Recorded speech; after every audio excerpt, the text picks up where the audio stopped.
jogun gi gina jok michoko timiyo gimoro no dhi otim. To ka wa decide kaka jomatindo be to wanyalo wuok e chenro machalo kamagi.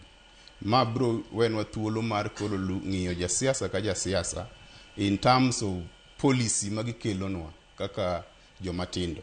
En ang'o magitimo ka wayiero gi moloyo chokowa in line of ethnicity ni ma okinya region na ma jogi okonego bika. At the same time jogo kende ok jomiyo governor. King'iyo kata symbol of presidency. President visits everywhere.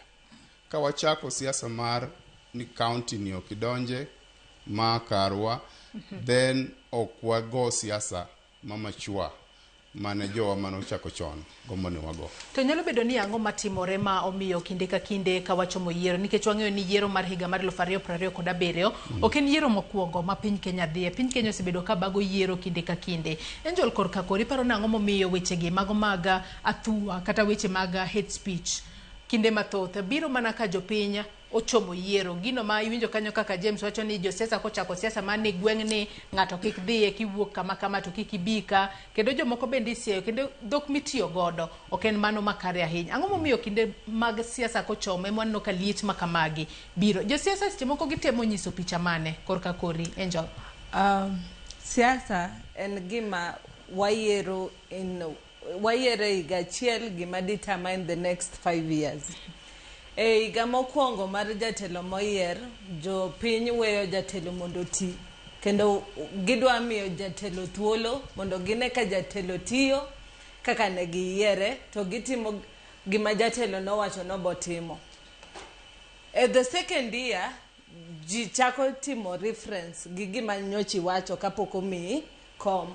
Wachako ng'iyo ni to bende isetimo gik mani wacho to kapodi be isechako kose gichakre. Koro mar adek, the third year now, jasiasa koro is getting pressure nikech koro ng'at moro kendo madwaro komno osechako neno mashida mar gik mapokitimo kod gik misetimo. Koro most of the time kata kinde mang'eny e piny Kenya kata gi pinje maoko ok ochuno nyaka bed piny Kenya. Siasa bet mang'eny sama waluwo yiero nikech gima ng'ato ka ng'ato manyo tije. Sama jasiasa ong'isi in rawera ni dhi endara mondi bakidi katito ng'ato go panga. Idhi bakidi kirito tij ng'ato to tiji kethre. Koro en manyo tich ema omo hate speech nikech gisefwenyo ni they cannot attack each other ideologically. Ng'eny gi onge ideas, ng'eny gi onge manifesto, ng'eny gi onge pach japiny mathagre ordinary mwananchi e chunygi. Nikech kiwinjo kaka giwacho, ng'ato wacho ni kikubi koni mar joma kama, kikubi koni mar okuche kata jaluo, kata koro kaka nyocha waneno Homa Bay. Kiwacho ni kuonde moko jolinda wananchi kik dhiye. Mano nikech jasiasa ma that particular area. Okodwa ni ji otang' the mediocrity ma is doing in that particular area. Ng'ato imiyo 2 billion mar loso ndara. Kanyo cha gin Homa Bay gache ringe puothe. Matiende ni nothing is being done according to what they are purporting to say that they are doing. Koro siasa mar hatred, it is the only way kendo eneyo kende mar counter attack the reasons at the ground nikech onge ideologies. Kendo adwa ni sama Cynthia kendo adwa ni sama Cynthia wacho ni odwa kombo Homa Bay. Wachak ni what have you seen that is wrong? And what are you willing to change? Mane gima ja Kenya dwaro sani. Gima omiyo sani kiwinjo ni ja Kenya wacho ni mimi ndio Sifuna, mimi ndio Babu, mimi ndio 2 term, mimi ndio 1 term. It is because they are identifying with a particular ideology. Okay? Koro an poka wacho kumachunge, but I am 2 term. Poka wacho kumachunge, but I am 2 term. So I believe that Gunism, it is something that It is something that the opposition is cooking for the government. And I strongly believe so. Angomo mi paro ni kweth maketo sirikal tesre makoro onego bed ni seyo kotudore kod weche go magunizum nikech par ni kweth maketo sirikal tesre kata opposition gin giwacho ni sirikal ema sponsor guns. Jo sirikal bende wacho ni kweth maketo sirikal tesre ema sponsor adira nitiere kanye nikech adira pok ng'ato akena wach ni pok waneno gun mora mora mowuok oko to wacho ni an osira gi jo 2 term kata an isira gi jo 1 term. Ang'o miyo seyo makamagi waneno bende Angel kapod an kuomi? An gun lakini ok adhi ndara. Kora anachung. Analoso ni guns. Kenda winjo nying gi midendo gi go e dholuo en kweth maketo sirikal tesre. En kweth maketo chokruok tesre. Not sirikal. Kweth maketo sirikal tesre en opposition. Oh. Yeah. Kweth maketo we rectify kanyo kiki ketha inya. Kweth maketo sirikal tesre en opposition. Guns to gin mana jonjore. Yes, jo maketo romo mopogore opogore mag siasa. Angel dhi mbele koro. Okay. Guns ma sani wan go. Adwa wacho kendo with a lot of humility. Ni kila kona, be it the opposition or the government, jogo te nigi guns. Difference mar gun mar opposition kod gun mar government en achiel. E gimomiyo opposition siko wacho gun mar sirikal. Nikech gun mar sirikal en gun kotieko bet gun to sirikal omo police. Matiende ni when diplomacy leaves the way, violence comes in. Okay? To my oken the first time magini timre in history. Mane gima koro chwanyo jo Kenya gi jo siasa mang'eny e Kenya kae. Wadwa timo ka gima timre Kenya kae ni pok no timre piny. So adwa dok chien e history. 2017 to 2022, dhano almost 100 to 160 notho anti-government riots. From 2022 to kawono wane 2026, wan gi dhano madhi dhano 300. Matiende ni ok nyal bet nen sirikal ema nego dhano. Gik ma jopiny timo seche moko onge kaka an walos ka oken bunde. Nikech bunde itiyo go buogo jomoko mondo kikendelea. To koro e wach guns, to guns jogo ten go. Guns, gimomiyo guns mag sirikal neno moingo guns mag opposition. Nikech ka guns mag sirikal kod guns mag opposition osegore, to police biro. To koro irodho ng'amodong'. Koro ng'aodong' ka. Ng'amolo. Morris, in korka kori.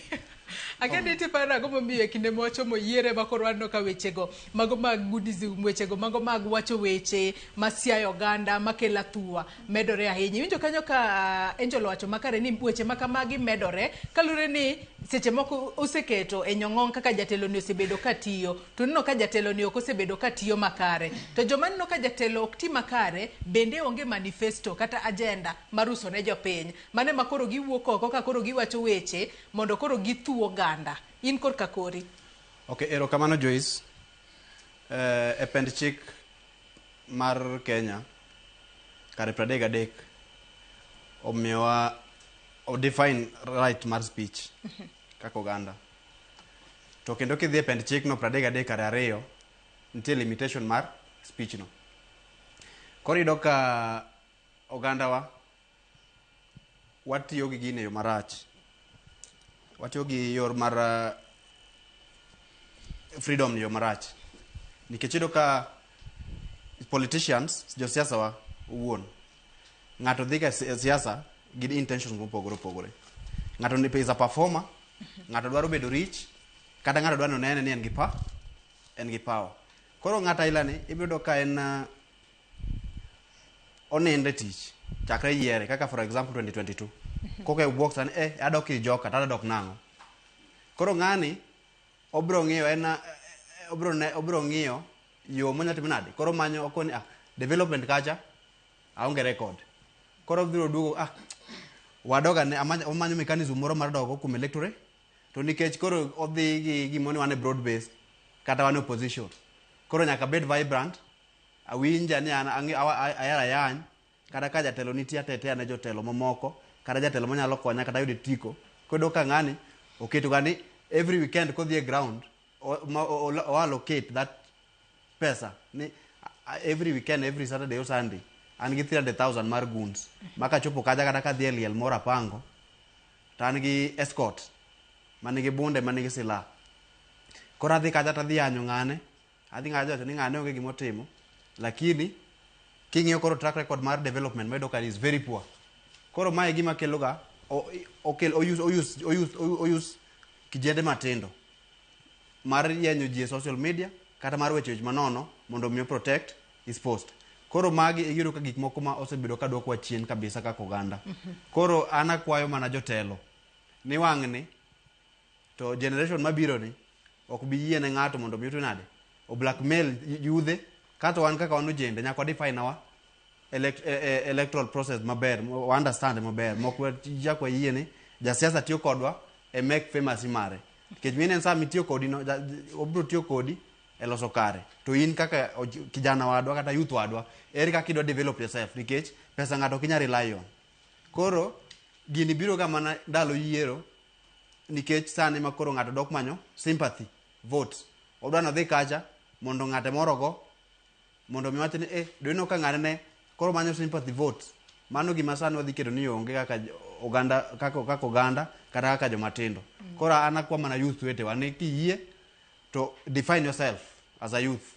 Know what is good for you and what is good for your community and gima berne oganda ni uwuon. Kech ibiro tho, ibiro negi ni witek. Onge kama ondike ni ng'ama wiye tek bro yudo ngeo mochiera e polo malo. Koro ibiro tho wiwa bro wil kodi.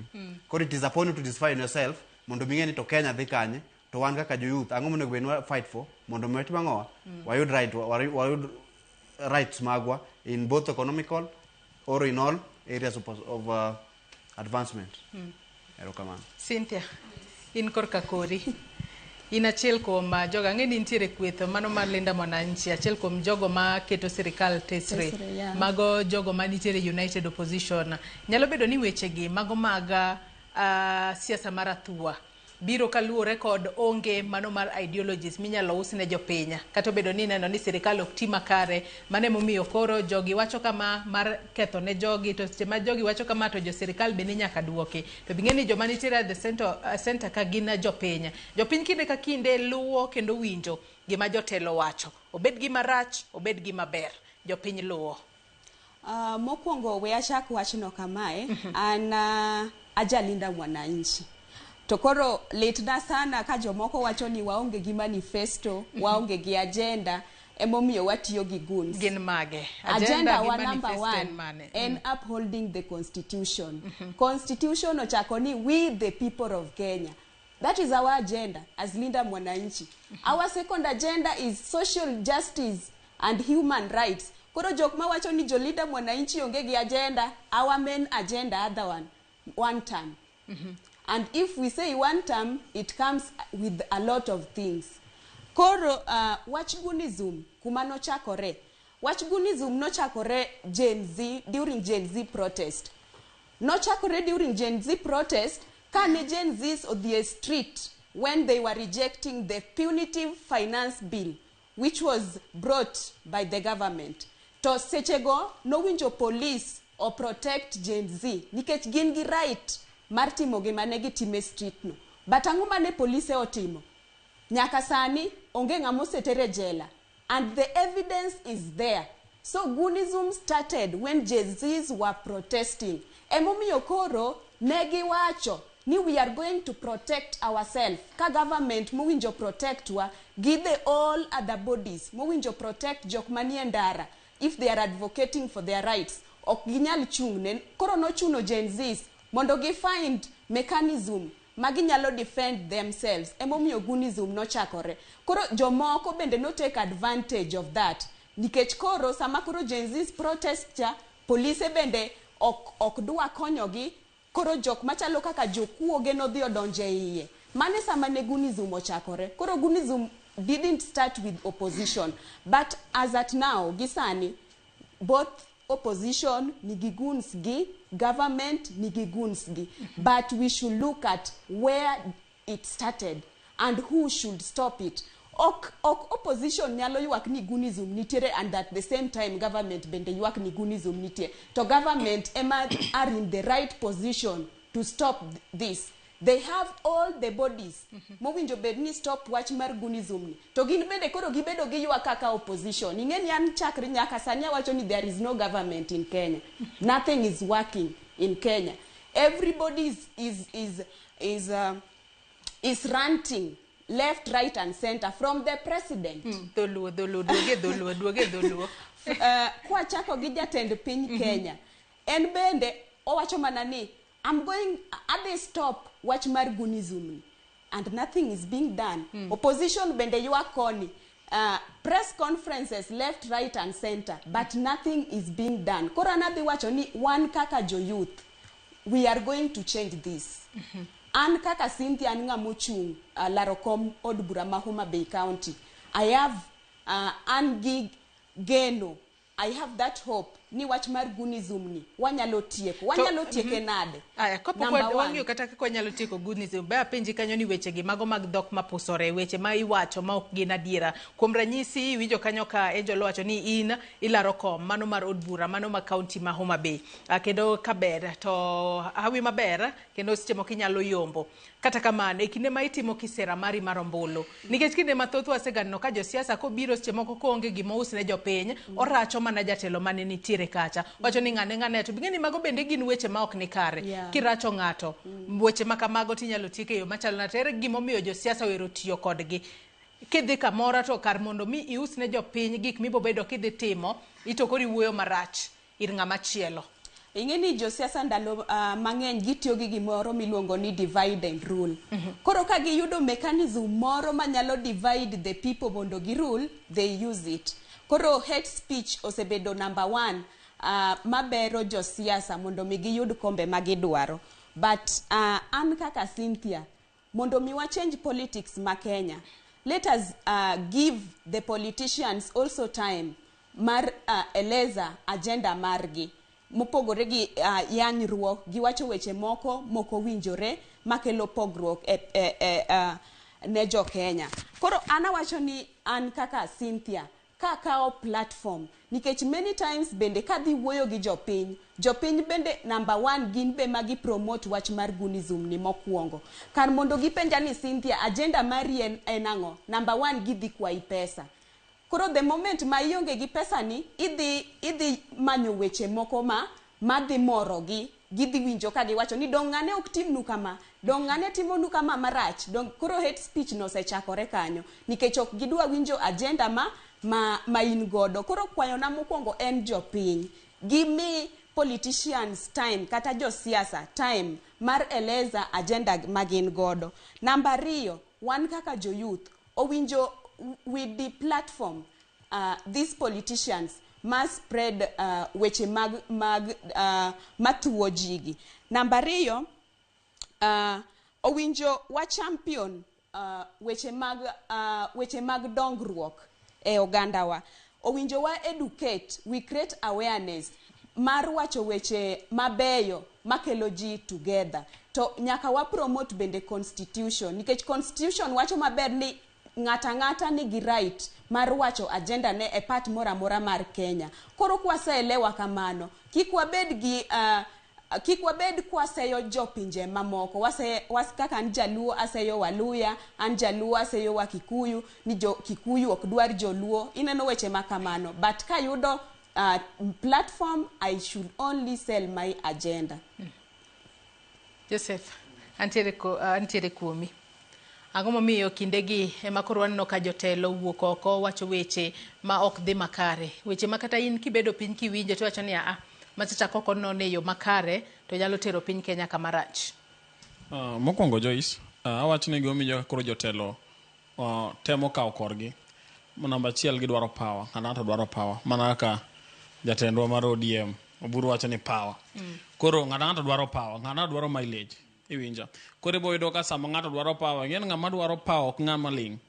nyaka imbi ji tuma, nyaka imbi wach weche machielo maricho, moko mabe mok mor jopiny, moko be nikech ji opogore, gima moro ng'ato seche moko rachna, seche moko gima rachna biro moro ng'ato, to gima gitimogo marach en tiyo gi yudhe, mana kaka osewachi. To gima miyo youth sitiyo godo number 1 en koso tich, mana kaka wachni koro kata ka wan katwa koso tich, to idhi bedo kacha kaka inyalo yudo pesa ni onge. Seche moko yudo ka yudhe mwan go gi nitie jomoko man gi en gine tegemeo e gwenge kargi. Iyudo ka seche moko ni koyudo thuolo ma jasiasa nyalo miego sing 1,000 kata 2,000 to ng'ise ni dhigo koko kik ng'ajenda machielo mar ng'acho kowacho timang'o winji obiro dhi. Koso tich emomiyo youths gi emomiyo goons bedo. Koro goons nitie jomoko manie goonism kanyo moko dwaro margi en koso tich ma jomoko pok obedogo. To machielo ok dang' awach ni koso tich nikech government ok nyal ndiko ji te. Mana koro nyaminwa gi nyaminwa bende wacho kae ni ji goons ok nyal ndik te. Mane gomo nyaka ginde ok nyal ndik te, ji ok nyal ndik te. Iyudo ka jomoko koro nyaka ji tuma. Nitie biashara matindo tindo ma youth bende nyalo timo. Koro ma biro keti you distance with mambo na goonism ineno. To mana be aka nyaminwa sinto wacho koko anto awacho ni anto an jatutam to owuok koda maber nikech abiro gone kura o mabei. Koro gima da penj nikech awinjo ko wacho ni nitiere manifesto gi agenda iwinjo sama kaka koro an awacho ni koro en odhi laro women rep maro mabei donge abiro penje ni nyisa manifesto mari to kidwa dhi idhi laro telo mari donge en ang'o kata ere resources mibiro tiyo godo bondo yud gini nikech seche moko wacho ni sirika en obiro gi kaka opponent mar government donge to telo chodhi o maintain ene moyudo. Koro ngiso ni gin kaka no expect ni jatend gi cha dhi yombo okoyombo oyudo mantiere ni ere kaka odhi yudo resources bondo timang'o bondo ti na machielo winjo ko wacho weche mag omenda ni kuonge pesa ji ok winji. Hapana, wasewinjo josiasa mang'eny oseter josiasa mang'eny maonge pesa to ka gichopo kucho boge konywa iwinjo ego miyo koro jopiny be neno niya onge tiende wariti chop kuch ka wigni 5 idhi yuego miwa pesa iwinjo mana gima koro wuoga nikech iyudo ka gi promise ji mang'eny ji wacho ni abiro chopo ana onge pesa iye wachopi to koso nyono kacha cha mo idho ngas ni no molwar kocha to lwaro ngas ino weyi ka inoko kocha cha en koro o enjoy en kamora mora endi to in kaka japiny mane miye kani nitiere gimomiyo nitiere seche moko ne school fee seche moko nitiere ni bondo kata moko ya biashara kata mana groups moko to kochopo kod wiyo wil kodu omiyo koro koduogo ko riyo chiegni to biro gi mambo na goonism koro chako wiye dhi wil ni mage joma nomiye kura cha osaloso pesa onyalo chulo jogi joma koro onge tich nikech ok oyie bi miyo wa tich bondo chieng' moro duogo ti gi youths gi ochul gi matin odhiogo ne koko koro gima nyalo koyo sirikal otema nikech ji mang'eny to ok yudo tich te otema yudhe gi moko mang'eny bende ndiki samo ndiki yudhe gi yudo ka youth mondiki ni bende yaw biashache moro kamoro samo yaw biashache no kamoro ondiko youth wadgi koro youth ka youth ndikore tido ka goonism wan go ni biro dok piny. To machielo sirikal bende weche mag goonism gi ng'ato wacho agenda mare iyudo ka ng'ato ko wacho agenda kata bed man opposition bende giwacho agenda maka gichopo to adier wacho ni mambo youth adier ng'ani wuoyo gima wacho ni ler ok sika niya ni idhi dala ni onyaka walunyi ok onge tiende lunyi to gima walunyi de bok watimang'o ok waneno in midwan walunyi ni in midwan idhi ko idwan luny ng'ato ni in ka koso lunye omi yiere makoro oso luny gi idhi timo godo ang'o mane penjo man wan godo ntie wach midamede James. Joyce awinjo kaka nyamera Cynthia wuoyo e wach goons awinje mos kamo chako gi kuma goonism no chakore in one way yote mo agree ni goonism majorly ni opposition kech owacho ni jogi adona akela mondi winji owacho ni nochakore ka sirikal odagi winjogi ka sirikal odagi winjogi we gima na wacho nikech noko winjo na wacho ni yande goonism nochakore sama police gi the government noko protect Gen Zs who were demonstrating their right of demonstration in the to where to the government 2024 mane sama ni goonism finance bill to opposition ne demonstrate koso maka de Gen Z achako ka wacho ni explanation ne mokwongo komiyo origin mar goonism no chakore as maybe a group or a plot against the government from my explanation manyiso ni ka waluwe in line of opposition joma pingo sirikal donge no opposition to koro ka wapenjore kata an kaka nene gunism nitie both sides to ibro yudo ni nitiere side man kode mang'eny moloyo side machielo nitiere ng'ama dwaro gi ng'ama defend gimoro to kana chako wachna wacho ni gunism magi people who are purported to be supporters gin jok ma chok ng'ato kobiro area to choko you are my supporters udhi ugone ng'ane koko kobiro adhi miu 1,000 kata udhi ubakidi kata udhi utam ng'ane donjo kamoro koro kane kaluwo mos wachne no tayudo origin mar gunism mar ariyo owacho ni wach mochwoya ni the government onge tich matimore sane e sirikal ni sirikal is just ranting from the head of state Cynthia Homa Bay amba ja Homa Bay kong'iyo Homa Bay kaka ne en sani gi kaka ne Homa Bay chalo nyoro chien kocha to ibiro yie ka in ng'ama dwaro telo mar adieri it is also good mondo wa appreciate gima joma nie telo setimo osetimo to king'iyo gima ker timo sani in improving even the entire Luo Nyanza okinya wacho ni jatelo is ranting and to me ranting no I take it as a hate speech of what we are talking about now the case jatelo maduong the president osetemo no ka konyalo chien kocha no wuoyo monyiso wa gik moko te kaka dhi joma ne wach no wacho mopenjo what opposition is selling to us ma uso no sani en uso luoro gunism ni to me en mo uso luoro ne opponent ni koro ka onya yudo way mar ignore jogi kaka jok ma gidwa ni gitigo as goons to gibed on the other side to gisell no their agendas what they want to do for us then aparo ni wabro bede ground maber mar reason gi joma dwaro telo to ka wawere ni unun jo ng'ane to ng'ane be jo ng'ane to then gini bro bedo masako moro ma each and every election here to what they did the same process come on ntie wach mida medo nitiere wach mada wacho ing'eni kawuono wabiro wuoye wach mar hate speech ok wabiro wacho wach mag development mara president osekonyowa mara osetim development mwaneno my president Sifuna is always saying Sifuna podo ken president be poko lando no dhi laro komten piny Kenya koro kinyal luonge ni president my presidential candidate 2027 poko lando lakini wane mwalando ne koro awacho ni osewacho ni kata dictators they build roads biwinjo wachno maler even dictators kelo dongruok bag ndara pi and the rest but ng'ama dwa chung ni protect ni e government ne nyithindo ok thoe ni e government ne ng'ato kotimo gimoro marach timake ok nikech koro en e government we awach ni wach moro mane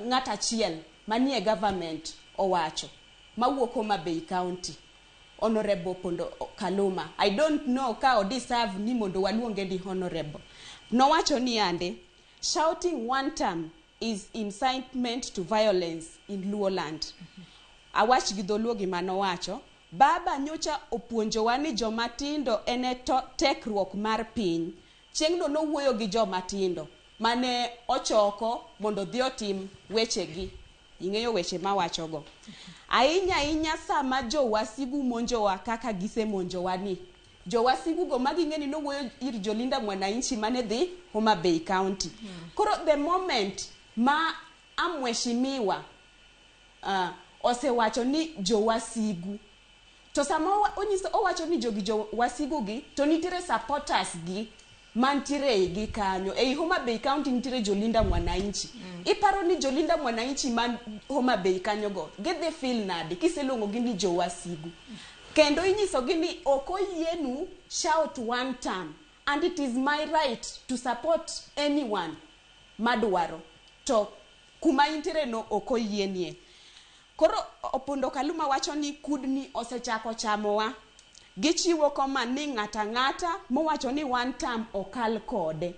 Seche mowacho wechegi, ene side mar government, broad-based government. Broad-based government kani ema wandie gi polise. To kanitiere ng'at moro machielo manie one term, kowacho weche machal kamae, waneno ni polise gi nyalo kawo patik madhi manye kuma intiere within a short period of time mamake. To jok moko kako Opondo Kaluma to pod ni outside there okose maki. Nyaka sani wang'eni duol mariwo wi oganda kanyachiel NCIC. Opondo Kaluma en achiel kuom jogo mancho seng'isi mar mondo mi ochope nyim NCIC oler weche mabende iwachogo. Wageno no bobedo kochopo kuro to mar mondo mi onone yo makare. To bende ka wabedo kwa dhi mbele gi twak maro, obedo ka wapenjore ni NCIC bende tiyo e yo makare adiera, maneno ni oriwo wi oganda kanyachiel, akosen mana guok makinde mathoth wacho ni en guok magiyo to konyal kecho, a barking dog but cannot bite. Angel, ano ka intiere kod wach moro. An gi weche kuom gik ma aseneno ka nyaminwa Alice wacho kae. Cynthia was. One, origin mar Gunism. Owacho ni origin mar Gunism in 2024, I beg to differ. Gunism osebet kae since time immemorial.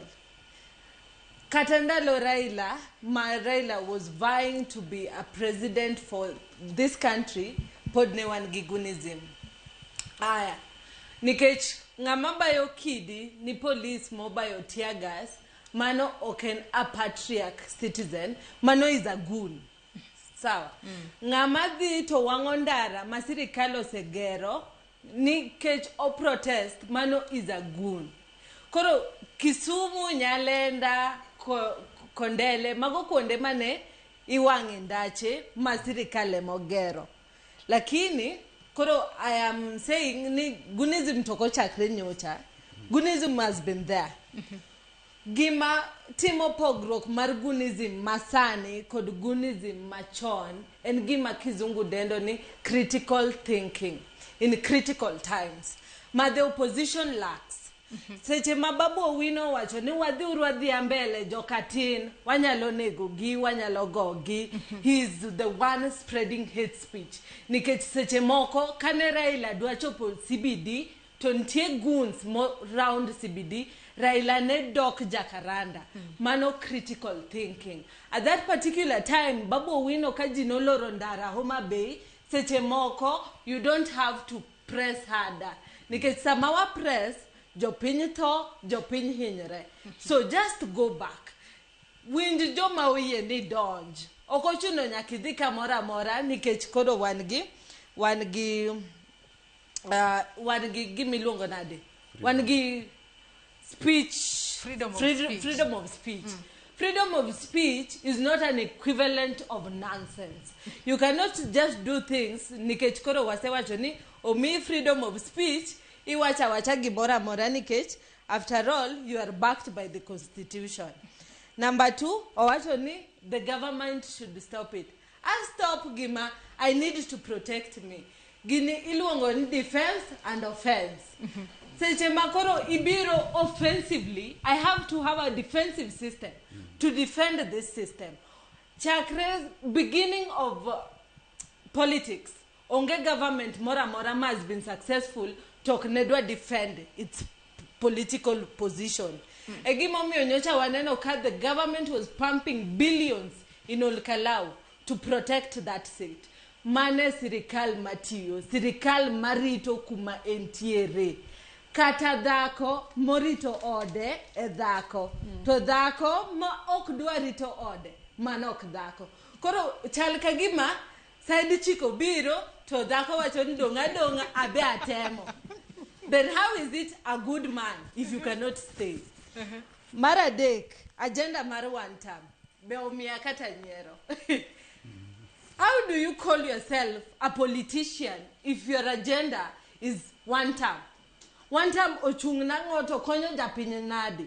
kendo owacho ni an manifesto na en Constitution of Kenya. Constitution mar Kenya the Constitution of Kenya. Yes. Osebetie since 2010. And no president can become president by violating it. Nikech, we have to follow the procedures of the Constitution till the end. Koro sami wacho ni irito Constitution, it is laughable because apparently Sifuna is your presidential candidate, is a sitting senator who is bridging the Constitution, by the way. Aya. The third one, wacho divide and rule. Divide and rule, enigima Sifuna Gibabwe Matiogo. Mano is the only way they can become relevant. Because sama Ruto odhikawa Munyoro, oloso guwa Munyoro. Odhi dalagi, oloso gijo dalagi. Ochopo Nyanza, ochako, jodalawa untie. Mano is not divide and rule. Divide and rule, waneno maneo position sama Gashagwa, Pimo Niji, the problems in Luo Nyanza. And the third one is the government dakindik jite maosiep na majaji kwat no wacho. Government dakindik jite, lakini the kind of education system mantie Kenya, it is productivity based, not absorption based. Matende nja I nyalo chako hala, ja E nyalo chako hala, ja B nyalo chako hala. Egimomio, the government knows to reduce taxes on business, promote business. Lakini Kenya minwakai wacho the government is ranting. The only people who are ranting as per now is her and her cocoon, who are telling us about an agenda being one term konyona di miomodhi subtal samo odwa dhinywol, one term konyona di anda wa mabutiende lite dala. One time konyo dawanade. Adwa ni mak parono gi kanyingi sani wadhi yoyo madundo. Ka waduogo obedo ka wadhi mbele. Jopiny bende no ka oro ote magi kokale yore waduto te maga tudruok odiochieng' ma kawuono ka achiel kod pat jopiny e counties mopogore opogore bende wabobedo ka wawinjo. Wamodho pi matin waduogo kik idhi mabor.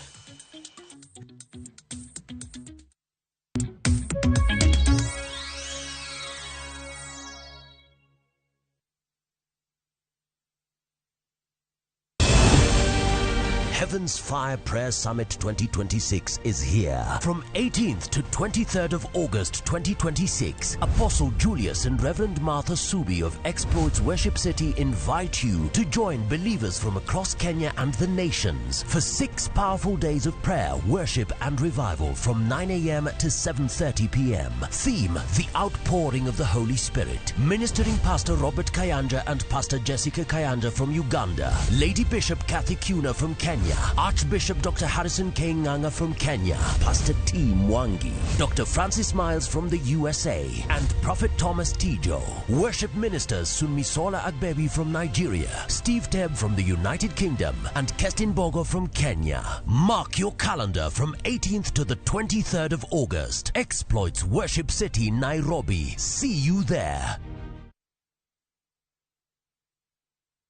Imagine this. One moment you're riding through the jungle on an ATV. Next, you're standing before waterfalls, soaking in flower baths, watching the sunset over Jimbaran with the ocean right in front of you. Soft morning light, jungle sounds, a floating breakfast waiting for you. And somehow, you begin to feel restored again. Experience 4 nights in Bali with View Travel starting from just $1,910 per person sharing. Visit www.viewtravel.com or call 0703-254-254 to book. View Travel. Dream, explore, discover.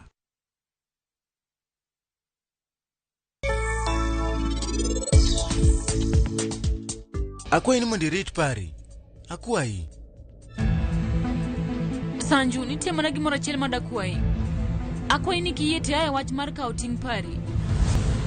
Ayie Nyasacha, en wach maber ahinya. Aneno ka such pari olokre kamae. To madhi kelo pogruok maduong' ahinya e kind pari to gi niti.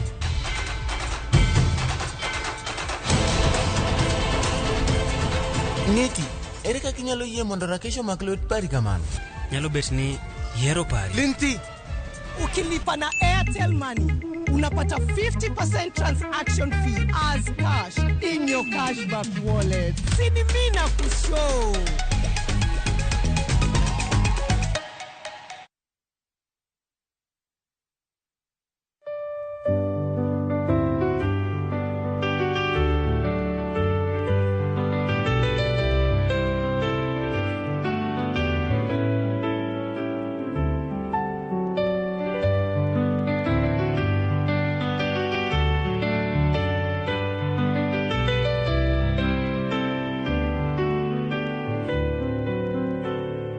Dial *811*271# to get To God Be the Glory as your skiza tune. Na kondo nyane patuanyi. Adele, kara ini misebedo kichando enamkai. Ikelo nwa masira inamka. Ha? Bonde mumi wasuwa. Gere. Imediga go bondo. Nasini kamoro kia di chiel. Wasi mise? Yani nyako ni emomiyo yewa iwango kuro. Bwana ochunon nyako wangi. Ma onge gima dang'o atim. Chike mowacho.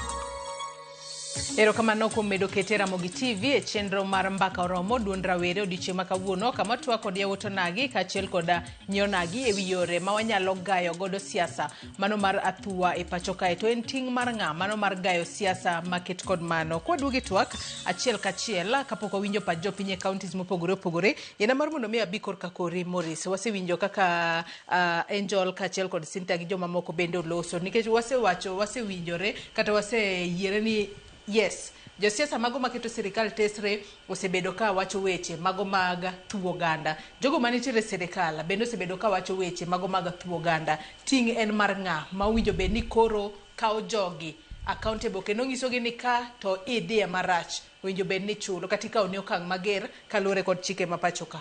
Morris. Okay, Joyce erokamano kendo awinjo kaka nyimine na kago wetena chwadre kendo gi go campaign ne jogegi. But an gima nyalo kwagi no bed general mondo watch gima exactly affect jogewa kiwano wuon without pondo iwinjo. Koro by the way bingeni ombulu mi diketna Raila onge wango. Koro en track record mari ema dhi duoki od bura kata ema dhi duoki od county assembly ema dhi duoki kuonde mopogore opogore. Sani onego beni jotendwa wuoe economic hubs. Wan gi yo moro ma tudo Kenya gi Tanzania ilongo ni Masara, owuok Masara Migori County kodhi nyaka Meru Bay kama Kenya go itongi Tanzania kendo Uganda can as well access it. Tudo ka en yoni en poko timenade poko lose osebedo as a campaign tool. Sasa ma ji dhi e siasa tibido ka jatelo moro biro kod tutiyo kode. Kodo ka magi gik ma ng'ane biro nindo ka to ka koro nitila pagare ochako duogo gi gicha ni wang' nase lobby for that nini nase lobby for that nini korada mana one time moro mondo mi atiego an complete project mano gima ok wadhi yie wang'e iwinjo.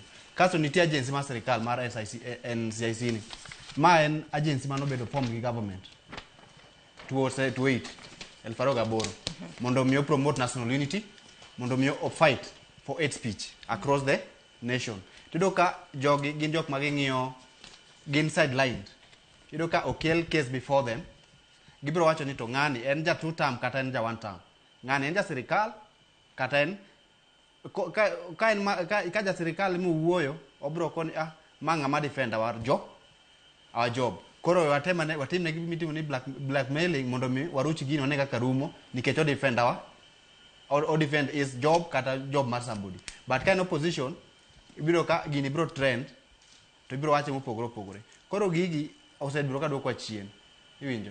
Koro acquire agents nikech ka in lower class in gi yuto ni mathin ibiro no kibiro tiko di marach mondo mi in makiti wacho gimoro ibiro winji kendo ibiro kwanya twa mowinjore kod chik nikech ionge pesa kata ionge nyalo. Koro mae en gima osetimore. Koro kane agency mar NCIC ni nyalo keto tekrene e ng'iyo ni gigi ng'ato kowacho gimoro marach manyalo kelo conflict e Uganda, ng'ano okawne action kendo okawne pend chik mowinjore. Mano biro duoko machien hate speech kata ethnicity ma ng'ato nyalo kelo amongst ourselves. Nikech ka an koro kaka an for example, an e generation ma koka biro, nyithinda ka biro wang'iyo to nyithinda gi ere kaka gibiro bet e piny mane. Piny ni an mana kethe, be an mana achiel kuom jok mana kethe kata mano timo gik mano kowinjore monego atim. Koro onego bed ni wang'iyo mbele kae kwaketo tim e gigo mabeyo mondo mi otim nade wayud good leadership. Kik wago campaign to serve our interest. Nikech kidi kaka youth kikawo interest ni ikawo in kod selfless, ikawo ni an iye mang'iyo ng'ato ka ng'i tek nasedo mara hate speech pod dhi proceed kasto lweny pod dhi bedo iwinjo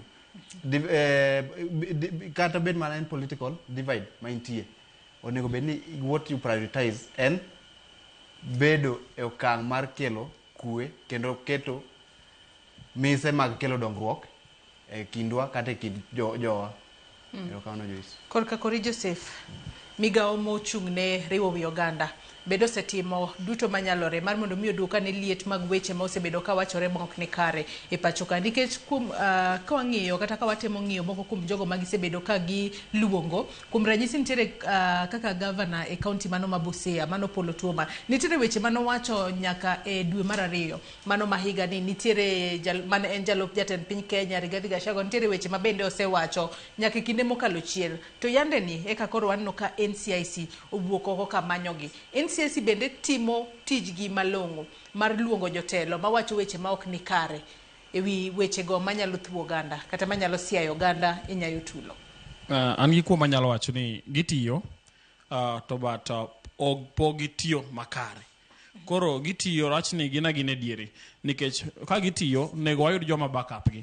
Joma backup gin kaka wan jopiny, joma backup gin kaka polise monego bende bed achiel kuom gi, joma backup gin ka chalo design nikech NCIC kada gin gitimo investigation, gitimo gimoro amora to gi andova ne gigo ne duol manyal madil gi gigo endi majalo ka design. Koro nyalo ni seche moko gin gisatimo kargi magi sandova tich ne jo design mondo koro timango otim tich. Koro kanyo nyalo ka seche moko aipoa design gin gi ok timango ok tim kare. Koro we might blame them ni gitimo kare but gitimo nikech kata king'iyo gimano timore Mabei iyudo ka ne gisechako makendo noso ndik nyaka leta ne Honorable Kaluma iwinja nyiso ni gin joma tiyo gi nindi gin gitimo mare ka gisetimo research margi ma giyudo ka gibolo koro giwene joma chielo ma jibe nyalo kawo gi kanyo otim.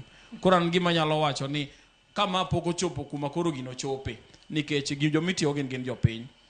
Ka gino pok ochopo makara jotendwa nyalo tiyo gi hate speech moro amora, ding'eno onyalo wacho onyalo tiyo gi hate speech moro to kini wan jopiny kwang'e gima watimo to gir mwawachono biro dhi neka nono nikech ka ng'isa na dhi atimo odho attack tasang'ene joma dhi attack ka gin joma gin gik ma giwacho gin gika kare onge gin gigi ma kelo development onge tiende bondo adhi bondo odho akel maundugo wabiro mana nyono ka tiendwa to warit gine ma gidhigo kendgi nikech gin jotelo wuon go onge watgi kata nyathine mabiro bedo mbele kachacha mibiro negi gimibiro keth kuom en gari magach geno gibiro loso to youth mitiyo goro ni koso negi to family mari owiti kamano ok chak nyuoli bonge kamilosie. Koro wan kaka yudhe mwan godo ni ema wacho ni onge tiende bondo ti kodwa sama giwacho wechegi wegi yor nyithindgi madhi wegi yor wetegi nikech kata sane king'iyo wegi maundu mosebiro katimore weche mag josiasa obed joma nie government obed joma pingo sirikal onge komise winjo kiwacho ni nyithindgi otho e raligi onge kamise winjo ni wetegi otho e raligi mopogore gi mana jopiny joma onge tich ma wan magitamowa tichgi wan emitiyo kodwa bondo ginegwa. Koro kwa stay away from those hate speeches iyudo ka koro wadhi bedo mabor gin magibi makata iyudo koro ng'ane kata mana NIC biro bedo reluctant nikech koro onge tich mang'eny mwamiyogi. Koro we should stay away from such things. Yeah. Cynthia neno kibuonjo kinde mane Mana Joseph chakoloso. Mana piepo kapok abiro ir James. Okay, kata Buma owacho ni ande ni kik ibed e katikati. Ka idwa bedo maliet, bed maliet. Kwa ida bedo mang'ich, bed mang'ich. Koro government operations, NCIC and the rest, gi choose ka gidwa tiyo koso gidwa bedo madhem. Wach madhem no okwada winjo. It is either they are working or they are not working. Koro an awacho ni ok gisetiyo. Ok gisetiyo, number one, nikech ne gichako summon ji chon. Nyaka sani ok wasereno ng'amose ng'adne osedhi e court moyal bura ma buro ng'adi ni jatend piny Kenya Rigathi Gachagua ng'adne bura kama kaluwore gi gima nowacho. Peter Salasia gini nowacho weche moko winjo wachi. Pok waneno nyaka sani gimosetimnegi.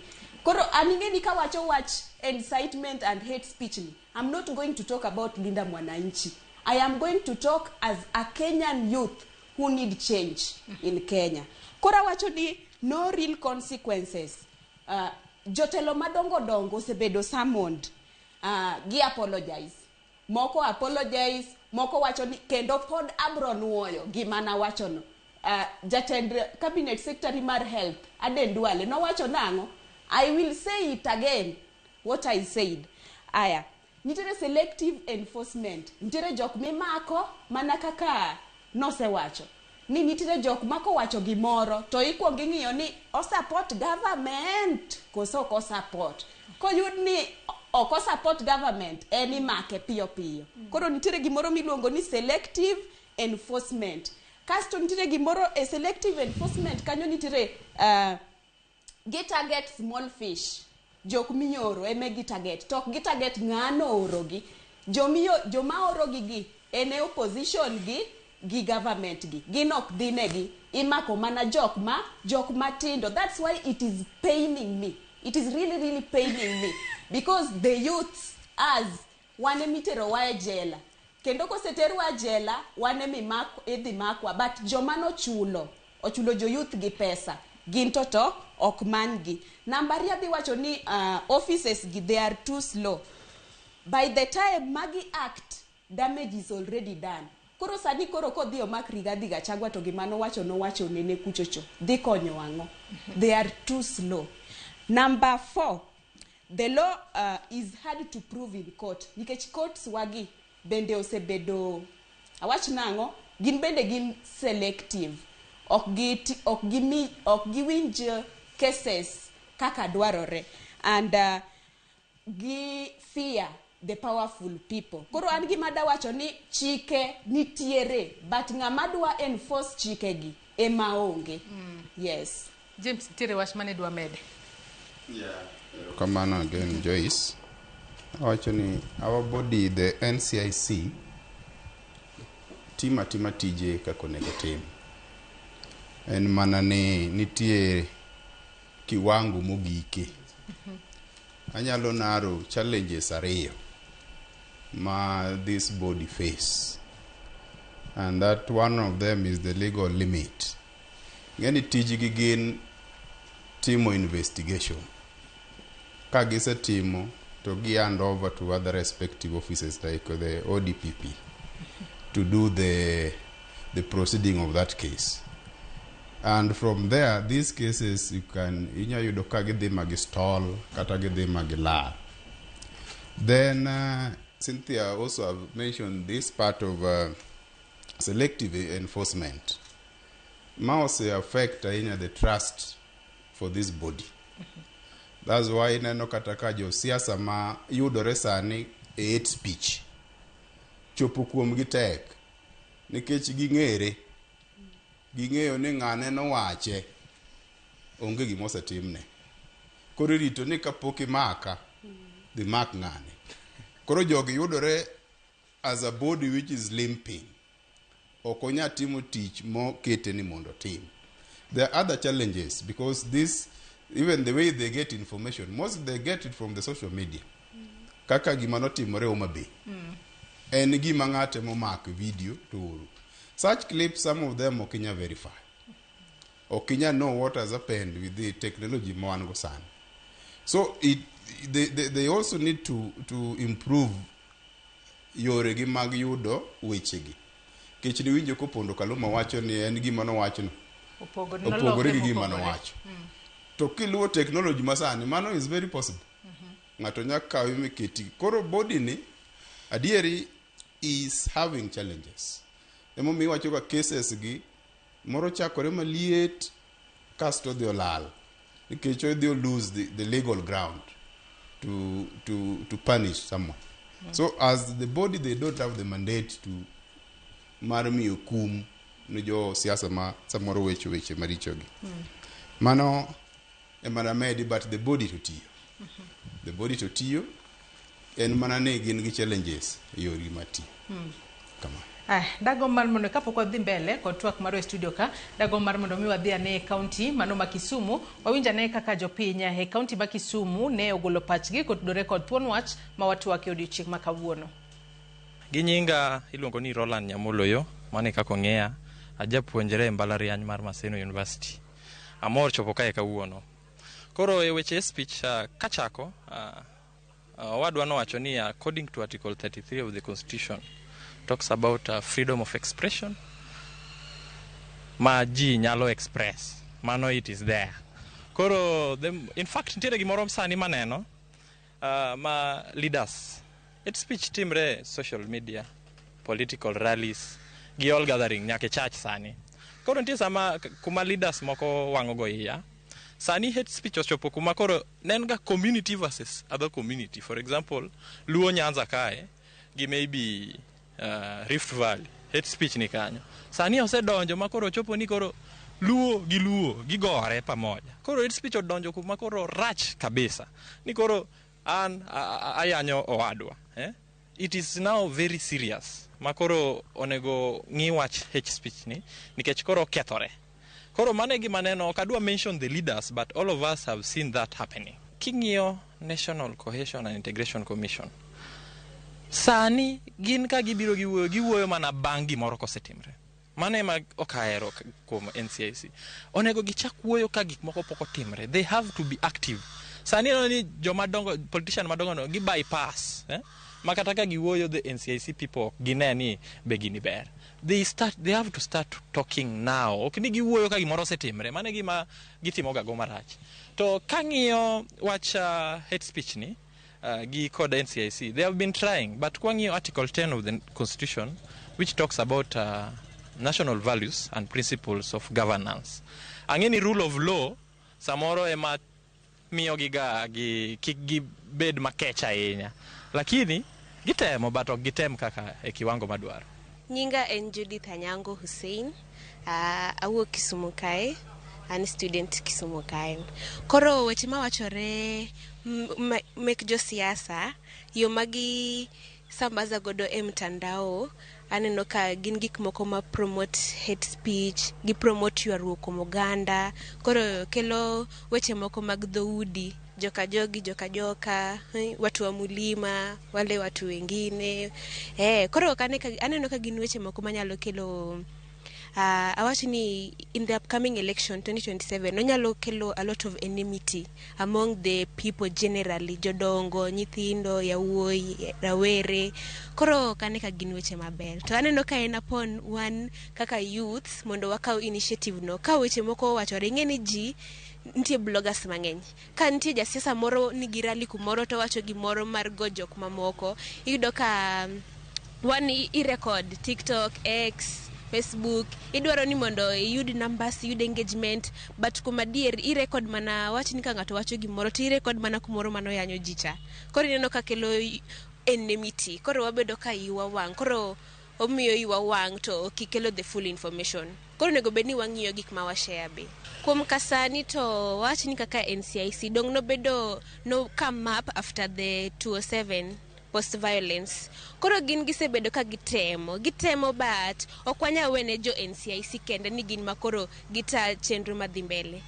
Gino nego beni chakore kuom wan kaka citizens. Wang'iyo gik matimore, wang'iyo gik ma wawacho, wang'iyo gik ma wa engage. Idhi e NCIC. Tijgi monego beni gitimo. Yes, gitimo but ana feel ni consistency chaonge yudo ka gin girito mana ka gimoro osekethore ka weche osekethore ka gikamin to nego beni gini gibedo ga gi monitor all the time kaso okonego beni wawene ni koro jo NCIC kende citizens NCIC nitie jo IBC nitie office of the registrar or political parties nitiere police jo media kaka wan koro jo social media activists onego beni wa work kanyakla mondo wane ka goal mar kelo peace during the 2027 elections wachopo.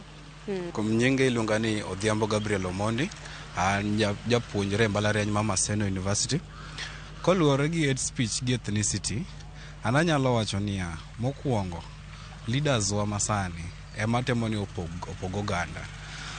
Ka wadhi e wach hate speech, ka wadoge constitution article 33, it's protecting the freedom of expression. But specifically under Article 33, it's saying that hate speech, freedom of expression should not extend to hate speech that is constituting of ethnic division. And kaka neno NCIC ni, aneno ka tich osetamogi. Nikech nitie leaders moko ginyal luongo, to nitie moko ma ginyalo luongo. Youth, majenzi youth, awenyiewa. Onge tiende youth idhi ka 1,000, to mi beti girungu idhi kethe rally mar ng'at moro. Kenya is a democratic country, and if a party is having their rally, let them have their rally in peace. And anyalo advise youths and Gen Zs that let us not be bought. 1,000 ko mi ka won ibro chami nyaka chieng. Yet we have real issues we should address. Sani watch Gunism osebiro mang'eny. Tineno ka youth nie front line. Ichulo gi gidhi gore ne jodongo. Wano gima nok wanya dwaro. Akara youths. Sani kaka gisani. Let us be focused the way we were focused in 2024. We had real issues. But right now, youth osekawo korgi. Jo ODM okawo korgi, jo Linda Boninchi okawo korgi.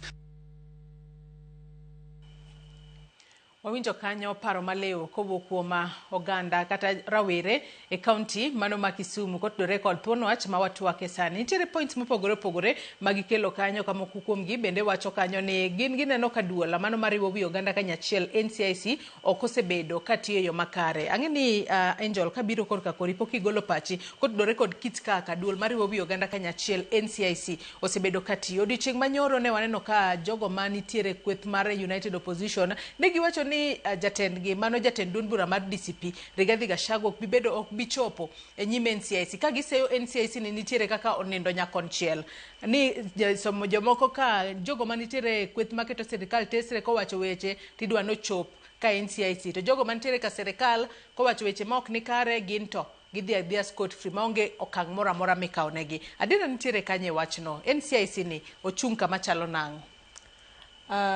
Sama gimora mora ochopo e duond od bura mora mora. Nitie gimiluongo ni contextual, the pre-context of whatever was said.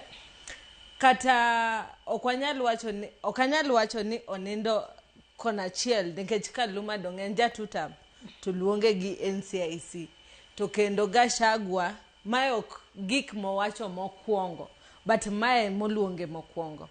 Adwa paro nun be ntiere governor Masiaya iluongo ni James Orengo be noloso marach kuom ng'ama miyo ma en Gladys Wanga ma Homa Bay tok noluonge gi NCIC ne wago koko jinogo koko mineno go koko kendo nolunyo Gladys gi dholuo masane to nolunye kendo nolunye proper tok noluonge gi NCIC.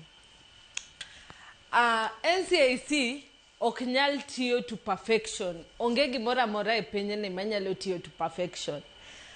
Wabobet jomiriambo kwa wacho ni kila ng'ato mowacho gimora mora marach to bodhi e NCIC. Mano kata an kata nyaminwa kae bochopo ka NCIC. Gima anya wacho ni kuom the few cases mobedo reported ang'o mosetimie. Mano ema that should be the question. Seche ma Gachagua otamre show up, otamre chopo e duond od burani an koro kana dhi nikech jomoko ok dhi dong ineno ka gine magitimo NCIC dakti nikech tiyo mar NCIC depends on how us as the citizens of Kenya we help it work. Another thing, MAI is an independent body. Independent bodies, most of the time, they're curbed by challenges, e.g., there are limitations to how much they can go. The most NCIC nyatimo en luongi penji penjo to okapar kantie dhano mora mora ma ntie Kenya kae ma defend gimo wacho nyatame. An dhano achiel mong'eyo mondo ibed ja siasa nyaka ibed ni nyanyiso ng'ato ndo nyalo lokre kom bibede. Mano kok inyal timo to kin ja siasa. Koro mondo Gachagua oluong okapar ka it is something that has any consequences. That is one of the challenges of NCIC. It does not give immediate consequences. You know. So if we go back to the kwadoke topic makawono, my hate speech and ethnical incitement. Ethnical and dhoudi mopogre. To kendo ka wago awinjo ka ja Kisumu moro wacho ne ber ndalo ma pod ne wagore jo dhoudi mopogre, lakini sani rach nikech wago jaluo goyo jaluo wadgi. To mane mit siasa. Siasa mit ka jaluo ok winjre gi jaluo. Nango. Nikech koro it is no longer tribal, it is ideological.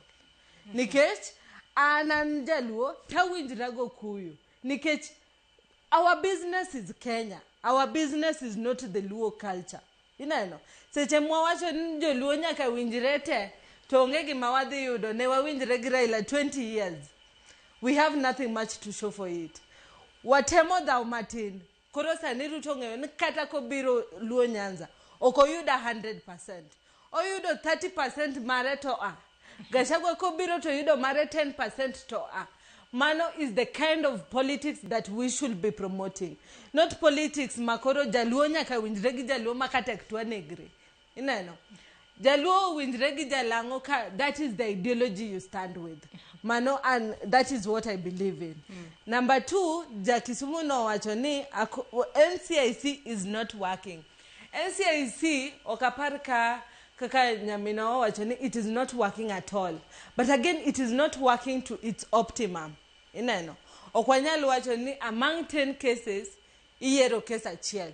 Onego bed ni among 10 cases, iero 7 cases has been followed up and forwarded to the ODP and so on. As to, most of the time, hate speech, siasa kae, egimome wacho ni siasa with emotions cannot sit in the same room. Nikech hate speech, most of the time, it is showing you how much you're not thinking. Nikech siasa and a competition of how fast you can think. Koro sama Gachagua wacho ni jogo kik bi ka to kalumo dogo nkute ochako donjo ka. What evidence do you have ni ine kudni? What is the evidence? So most of the time, managimomio NCIC is limited because it will not be able to prove ni kaluma no wacho jo one term kudni. Gimata go nyaminwa kae en gimiluongo ni victim mentality.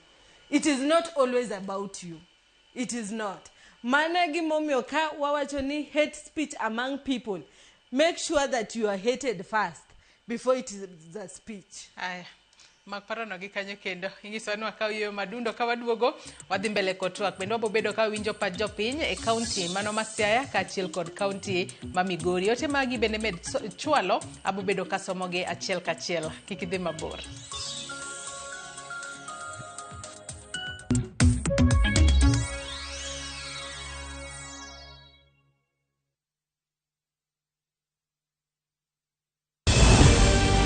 Heaven's Fire Prayer Summit 2026 is here. From 18th to 23rd of August 2026, Apostle Julius and Reverend Martha Subi of Exploits Worship City invite you to join believers from across Kenya and the nations for 6 powerful days of prayer, worship and revival from 9 a.m. to 7:30 p.m. Theme: The Outpouring of the Holy Spirit. Ministering Pastor Robert Kayanja and Pastor Jessica Kayanja from Uganda. Lady Bishop Kathy Kuna from Kenya. Archbishop Dr. Harrison K. Nganga from Kenya, Pastor T. Mwangi, Dr. Francis Miles from the USA, and Prophet Thomas Tijo. Worship ministers Sunmisola Agbebi from Nigeria, Steve Tebb from the United Kingdom, and Kestin Bogo from Kenya. Mark your calendar from 18th to the 23rd of August. Exploits Worship City, Nairobi. See you there.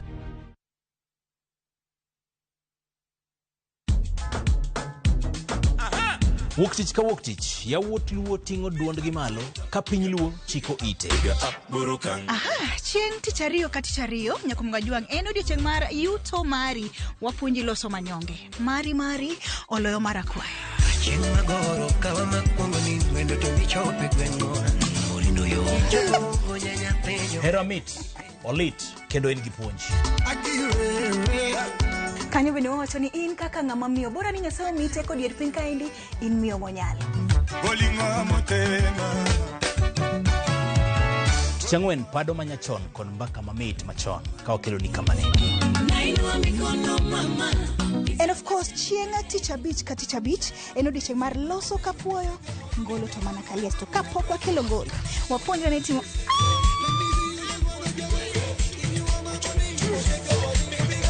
Ma en Bakdan.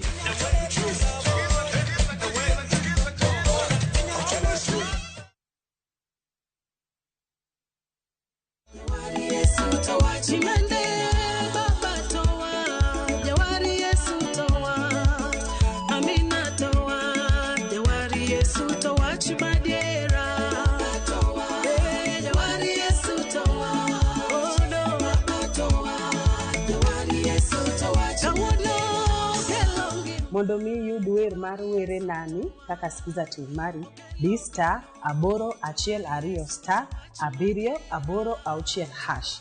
To parie ni Ramogi TV en ot mar jower duto te.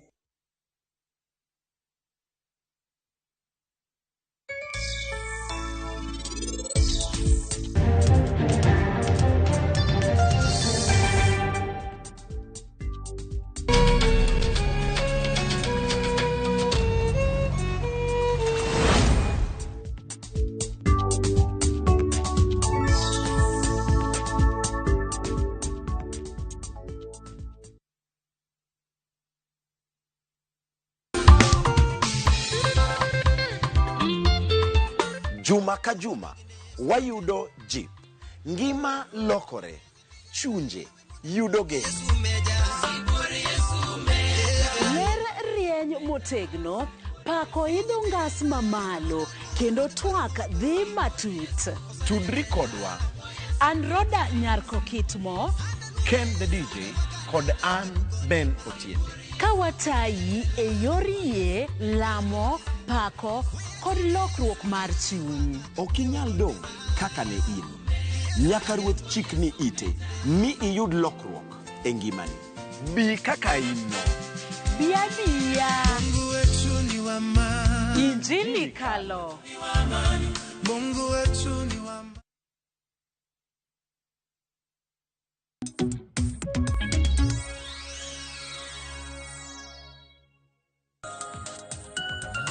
Kendo nyakwara Mugia Jwang'ero kama na inyako medo bedo kodwa e chenro marwa mar duond rawere tich abich makawuono kapok wadhi mbele kod twak marwa e studio ka dago mar mondo mi wawinjane pach jopiny e kaunti mano ma Siaya mondo winjane kaka rawere e kaunti ma Siaya to nogolo pachgi kotudore kod thuon wach mwatwake wawinjane monde. Ajabondo an youth ma Siaya.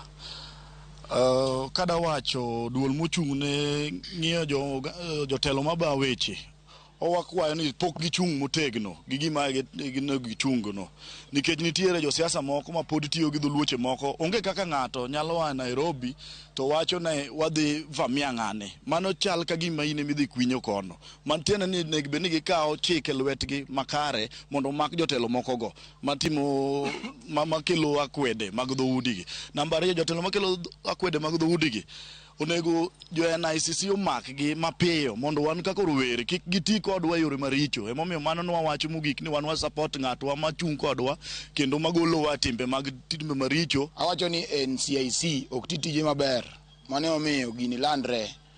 Wach ma josiasa biro to nyayo lweny kata gini NCSA moserem timo tije kaka dwarre emiyo gini landre kama kendo gini inyoa ma joge makoro rem gi tijegi emani ojende gi josiasa nyaka bed jok mawinjore kapo ni jasiasa dwa miyowa gimoro to nyisowa walos group moro maber ma obedo gi certificate wa ma kodwaro gimo wandiko ne proposal gimo dwaro kodwa konyowa ok nogolo pesa momiketo ma ji dhi gore ma ji dhi ginene maonge kuma wadhi ginene wan gi certificate wan gi buchwa wan gi accounts wa kidwa miwa gimo iketo no account wa. An iluonga ni Kevin kata Jamal kijana Marieng.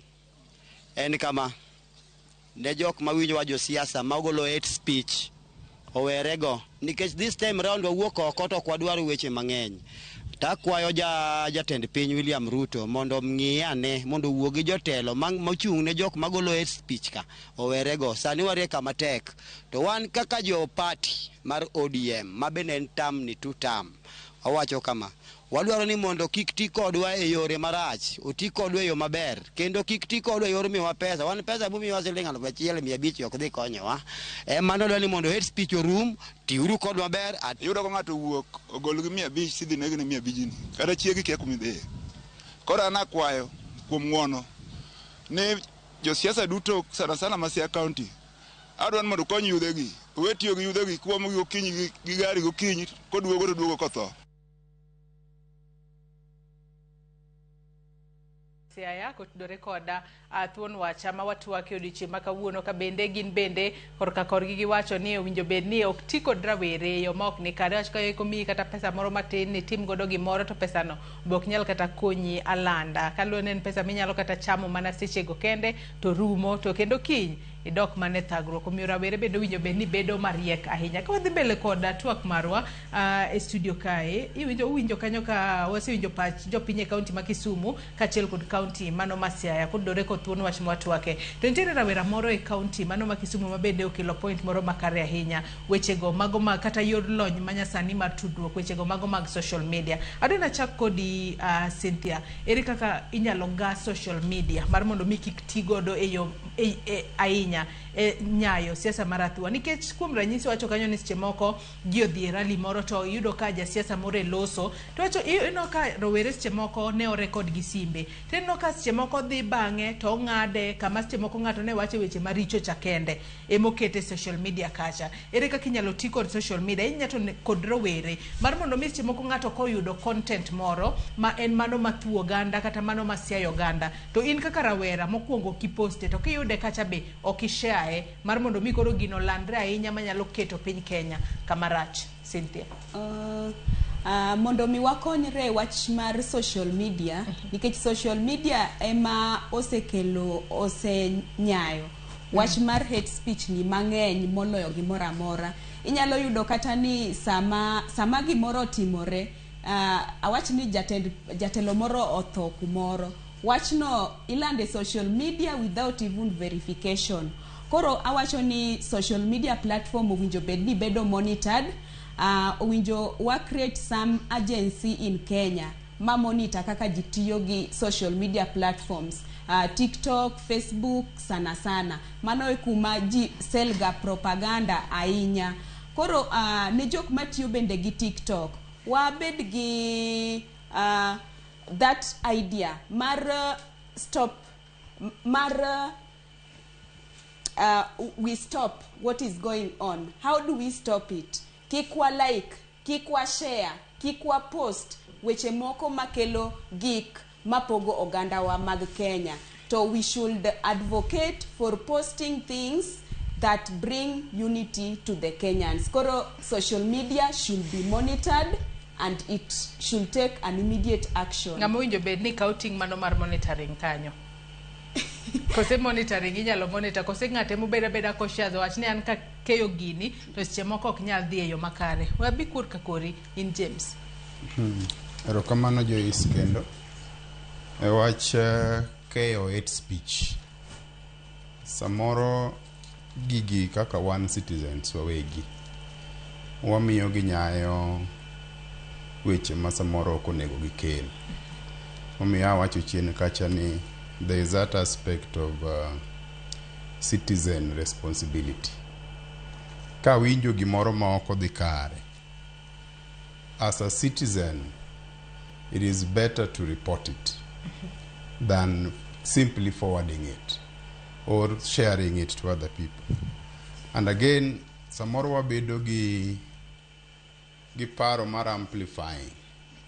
Idwa ni nyae kendi keli language me imed gimoro mang'ene dhi chwoyo chuny ng'ato. Koro as citizen wawegi wane mwalando gik ma josiasa giwacho. To gima dawa aher kendo mada ajiv go the body mar NCIC that it is good geng'o gimoro oloyo kumo bang'e. Prevention is better than prosecution. Nikech mang'eny yudo ka weche gi jogi wacho before event timre. Kinyal kaw action at the point mowache no ka date ma jogo dwa time gino pok ochakore. Samoro nyalo konyo. Kech ang'eno yiene gi mar raise concern about an activity madhi komoro ne the bodies kaka IPOA ma chung gima kamano. Nikech adieri ng'ama dhi hinyore en ng'ama samoro ok jasiasa. En ng'ama matin madhi kuno just because oluonge ni mondo dhi otim tijno. To kendo katieko tawacho ni hate speech luwore gi kaka samoro interpret gimoro. Mara mang'eny boyudo ka josiasa gi issues gi bedo reported. Tadiere gi kill another version of gima no wacho. Masa moro geng'o kum margi. Koro yudo ka samoro kaka ng'ato kawe to ndike e Facebook. Ok kaka ne en. Mano kipach jandiko no en owuon. Koro as citizen ka wa decide ni gini sami kawe no kiore kumoro ki amplify, then wabro bedo gi accountability gi leaders wagi. Then inflammatory remarks samoro ma jogi nyalo kelo kata seche ma gisero mbulu kuomwa. Nitiere mo nyalo kwero seche go asut. Mi wachi ni mano to okonegi wachi. Kech ki wacho ni kech sami address a group, not that ni jogi te. Jogi bene gi joma are affiliated gi samoro ng'ami wuoyo kuome marach. Ko samoro mano be nyalo kelo commotion e kinde ka. Koro an jipona ne josiasa. En responsibility of a leader. Mondo ing'e ni tang'o mawuok e dhogi kod tang'o modhi kelo bang' kisewacho. Dobed gimoro ma kisewacho to idhi regret bang'e. Kata kodhi chaki yudori e situation mo itemo loko kata fight ni mano ok gima ne wacho to indito mano to gima wacho. Kora paro ni there is aspect of civic education which should not only be done ne jopiny but even the siasa giwegi kinde ni moloyo samodhi wach election. Wanyalo paro ni ka ng'ato dwaro kom to samoro ng'eyo rieko duto madwarore. To samoro boyudo ni ka gigi gin gikama as ignorant of the what is needed. Koro jasiasa bonego puonjre kaka go siasa. Gigi midhi nyiso japiny mondo yud go mileage.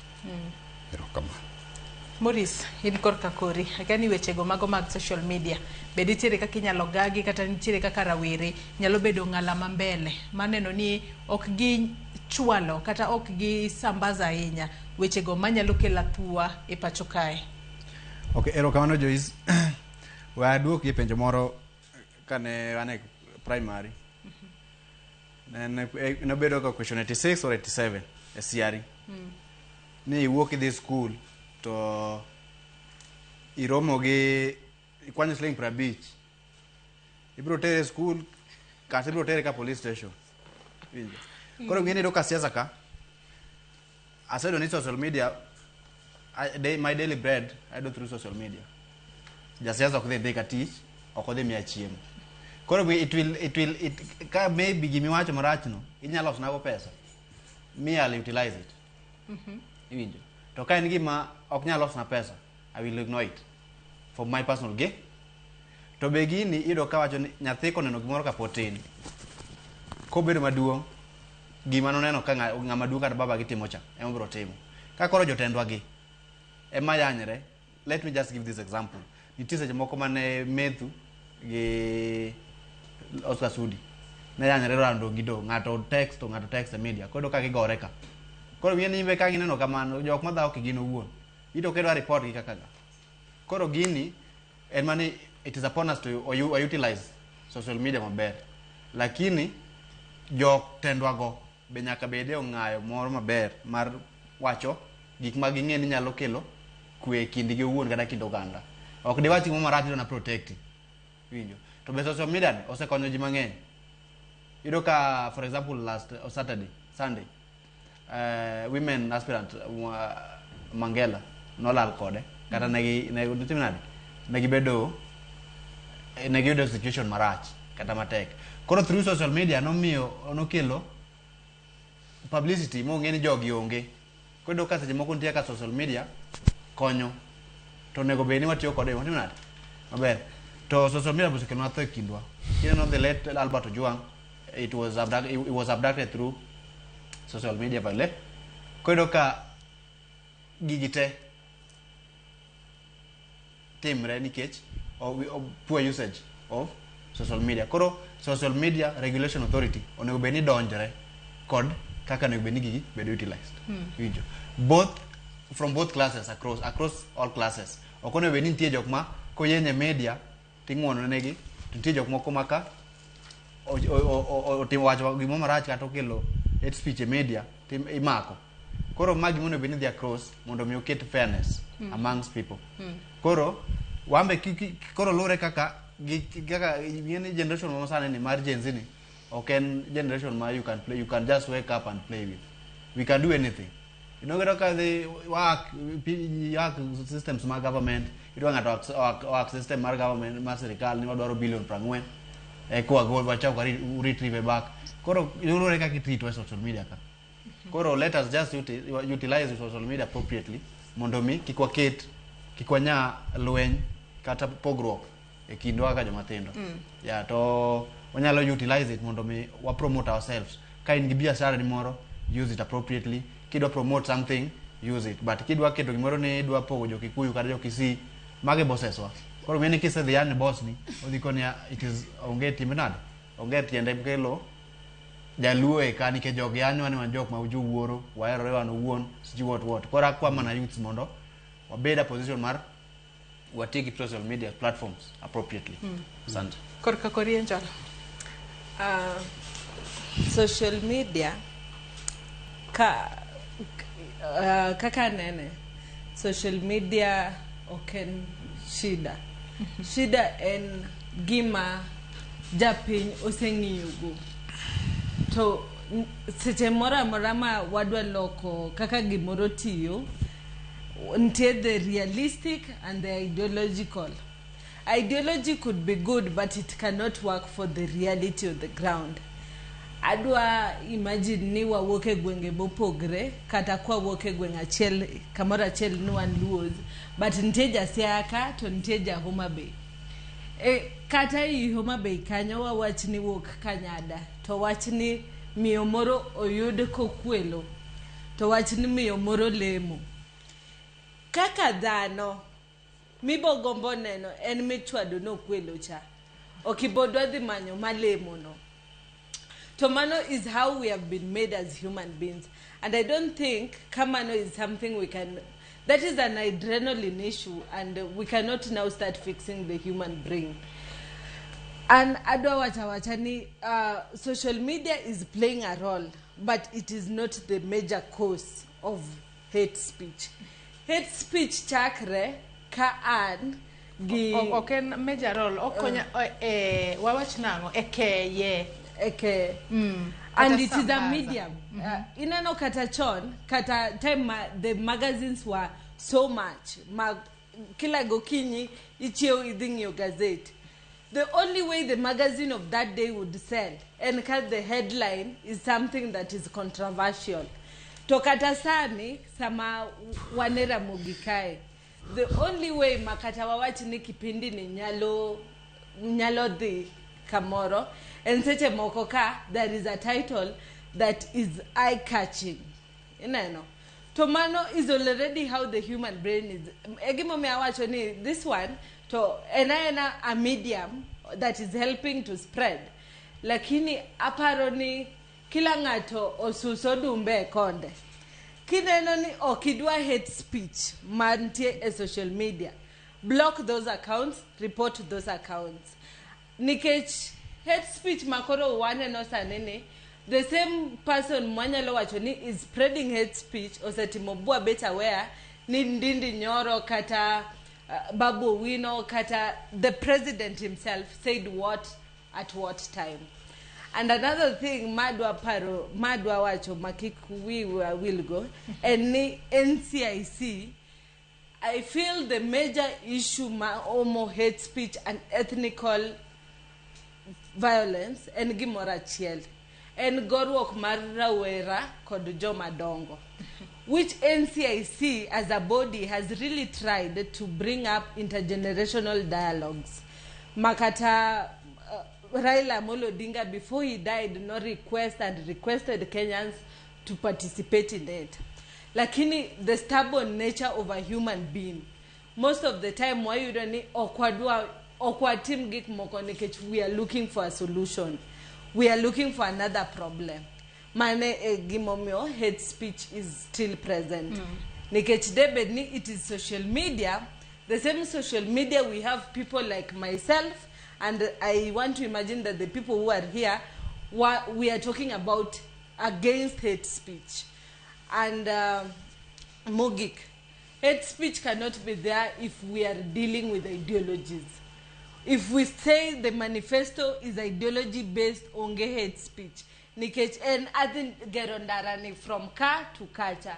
And the next question is, how are you going to do it? How are you going to do it? Dakani yanye siandangato igino. You can only abuse if there is no ideologies. Thank you. Kapo kwa dhi yweyo, Joseph, in korka kori, uyore mag tudruok mago manyasani, mago mag mbui, ere kaka inyalo ga weche go mago mag kiro weche manyalo siayo oganda kokalo yore go mag social media kata yore tudruok mag mbui. An kuma yes, anyalo wacho ni yore mag mbui en achiel kuom gik ma nyayo hate speech mawuoye. En onyayo tulo mag dhoudi.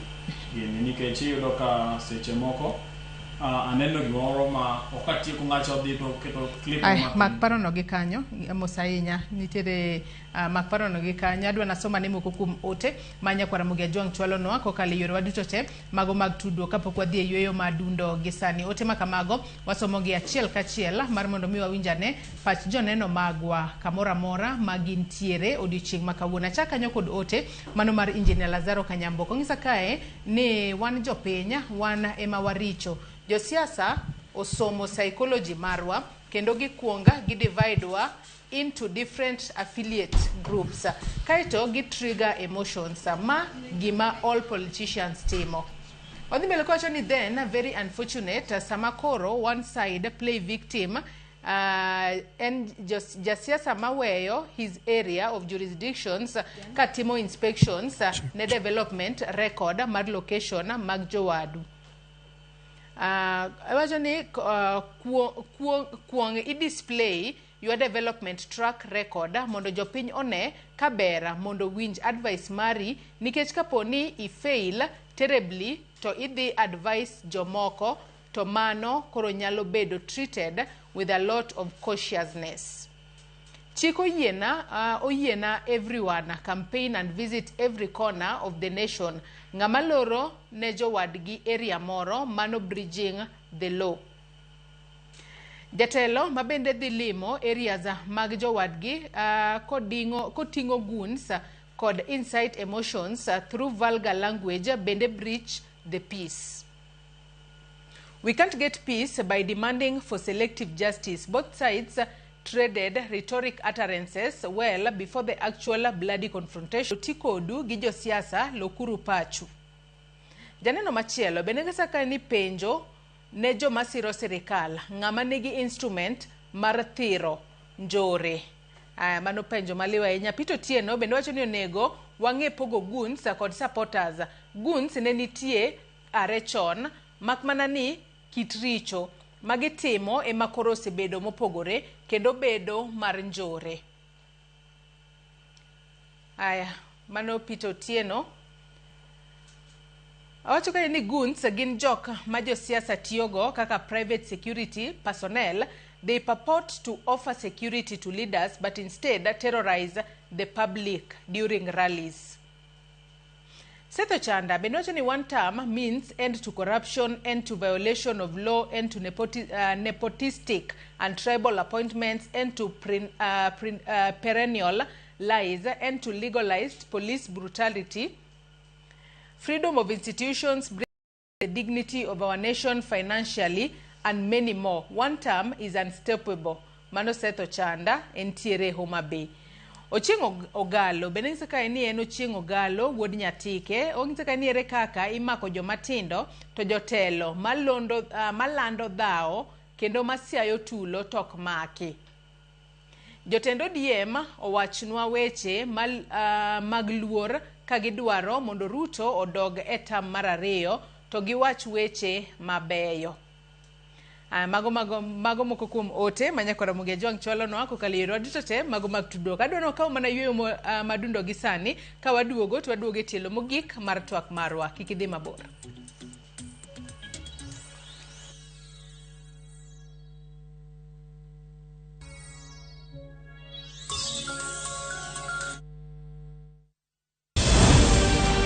Heaven's Fire Prayer Summit 2026 is here. From 18th to 23rd of August 2026, Apostle Julius and Reverend Martha Subi of Exploits Worship City invite you to join believers from across Kenya and the nations for 6 powerful days of prayer, worship and revival from 9 a.m. to 7:30 p.m. Theme: the outpouring of the Holy Spirit. Ministering Pastor Robert Kayanja and Pastor Jessica Kayanja from Uganda. Lady Bishop Kathy Kuna from Kenya. Archbishop Dr. Harrison K. Nganga from Kenya, Pastor T. Mwangi, Dr. Francis Miles from the USA, and Prophet Thomas Tijo. Worship ministers Sunmisola Agbebi from Nigeria, Steve Tebb from the United Kingdom, and Kestin Bogo from Kenya. Mark your calendar from 18th to the 23rd of August. Exploits Worship City, Nairobi. See you there.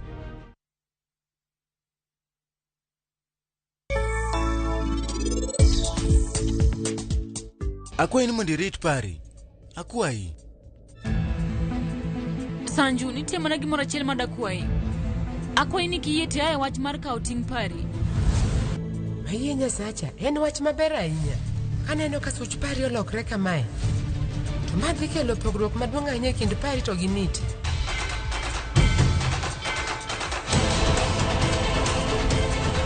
Niti, ere kaka inyalo yie mondo Rakesho mak lwet pari kamano? Nyalo bet ni Yero pari. Linti. Ukilipa na Airtel Money, unapata 50% transaction fee as cash in your cashback wallet. Sini mina kushow.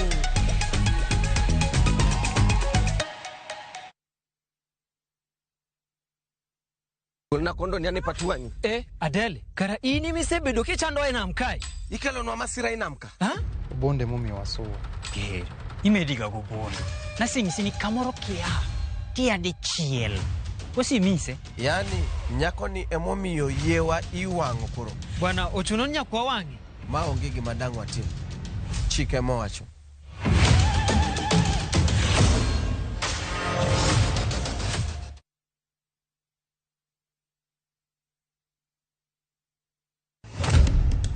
Dala maduong' biro miyi rieko, to lo biro paro nyingi. Magi ok gin mana sigeni mochuogi. Ochokgi e buru mar yorewa, weche makwerewa ne okuodho. Koda ka sigendni kod tembe. Magi joma nade? Magi nyithinda. Mama bende. Otino nonyisana biyo kenda. Nyiero kelo chang, timbe andhoga en gima lit. Anya ugenya parie. An pare no kitim na tim juok mitimoni. Ng'ado bura makare en gima biro bang'e. Nyisa gima nitie. Kawuono wach ni nyaka nid gadiera. E dalane. Ka taxi dineno gimo buogi kawuono. Kare kia ng'ama idak go. Hera, kethruok, miriambo, kata bed mana ni wuotho mabor marom nade. Sigand dala ok we chuny. Sani ngeni una isenja sisi ot kanika ngwenyu kundiriyo tingmenyo dichiel. Dichiel manade don mamanyo pesa. Winam Cinema, Jumapil, saa 2 kod saa 4 otieno. Mana e Ramogi TV.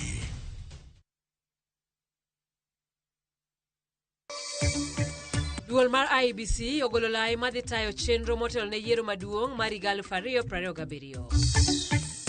Duol mochung' mar ng'iyo weche maricho richogo okaw tichgi oti oserem timo tije nikech pok wawinjo kowuok oko moluongo jok ma puodho weche malich marichogo. Onego giluong ng'ato, gin gi arms, gin gi teko, gin gi sirkal, gin gi pesa, gin gang'o, giluong ng'ato e mbele gi mondo wuok kode mondo wach no rum. NCIC osekuom rem kawo okang' e kinde mowinjore ne josiasa mawacho weche manyalo siayo tulo e pacho ka. Josiasa mobalo gi sirikal koro dwaro mondo ket arita makare e rombe mag siasa kalore gi medruok e kweth njore e pacho ka.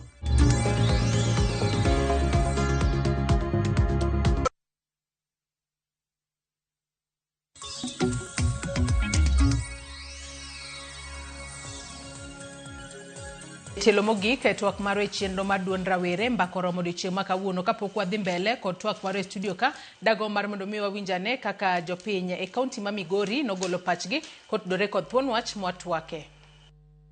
Wasetemo wachno maber mwadhi ir branch marwa mar NCC mar ng'iyo integration mar ng'iyo weche mipuse dhogo. Weche mipuse dhogo be wabe ne wayudo gini mana jogo mwayierogo ema pusogi.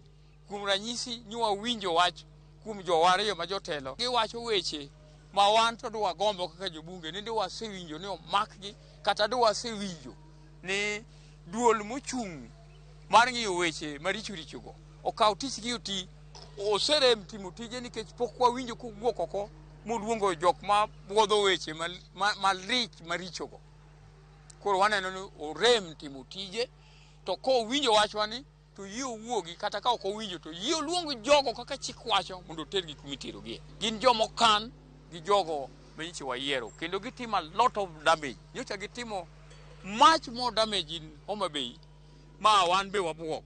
Koro wacho ni wadwa wuoyo mokoda kodgi mondo giwe pidho goons magilarago wachgi kendo wakwayo apparatus mag security ni okang' masani kata wuoyo Homa Bay kata wuoyo Migori ka tawadwaro ni apparatus security mondo o call off any function mar political kata jogo madachung' kata jogo ma ok dwachung' for sake of peace. Ero jomoko diro wach ana wuon council oriema mawuoyo e radio kata television Ramogi kawuono ni na neno gi wang' kendo winjo gi ita ka jotelo moko nobiro Naivasha bang' kosego kura mo penjo yagi ni yagi dhogi ni lweny moko maruto donje nang'o. Neno ni gitiyo maber to gi luor. Gitiyo maber to gi luor. Oningo ka ng'ato timo gimoro kata owacho gimoro mong'e ni idhi kelo koko, oningo giluong ng'ato ni gin gi arms, gin gi teko, gin gi sirkal, gin gi pesa, gin gang'o, giluong ng'ato e mbele gi mondo wuok kode mondo wach no rum to gin ma giluor. Anyalo wache kamano moriere tir moka pano. Onge gima ok katibo miyo jogo teko to nenore gin ma giluor. Ngamiluongo ni goons go king'iyo age gi ok rom gi marani. Gin joma tindo to koro ng'ata moluongo gi kata oluongo gi in a group mo convince gi ginyalo yie nikech pod pachgi ok ong'eyo. Jomoko kuom gi kanyo pok onyombo kata komo osenyombo to pod joma tindo koro yot mondo wuod ng'ani otim gimoro. Mano number 1. To nyithindo bende nyathi mama wachonwa ni nyathi ma ok winji wa jonyuol to nyaka bed gi tabu. Omiyo nyithindo madhi e lweny bilani nyaka gibed gi tabu nikech ok giwinj gima inyisogi. Nikech di mang'eny ikonogi ni kikori mondo idhi tim gimoro, kisetimo gimoro gino biro dong' ni in iwuon.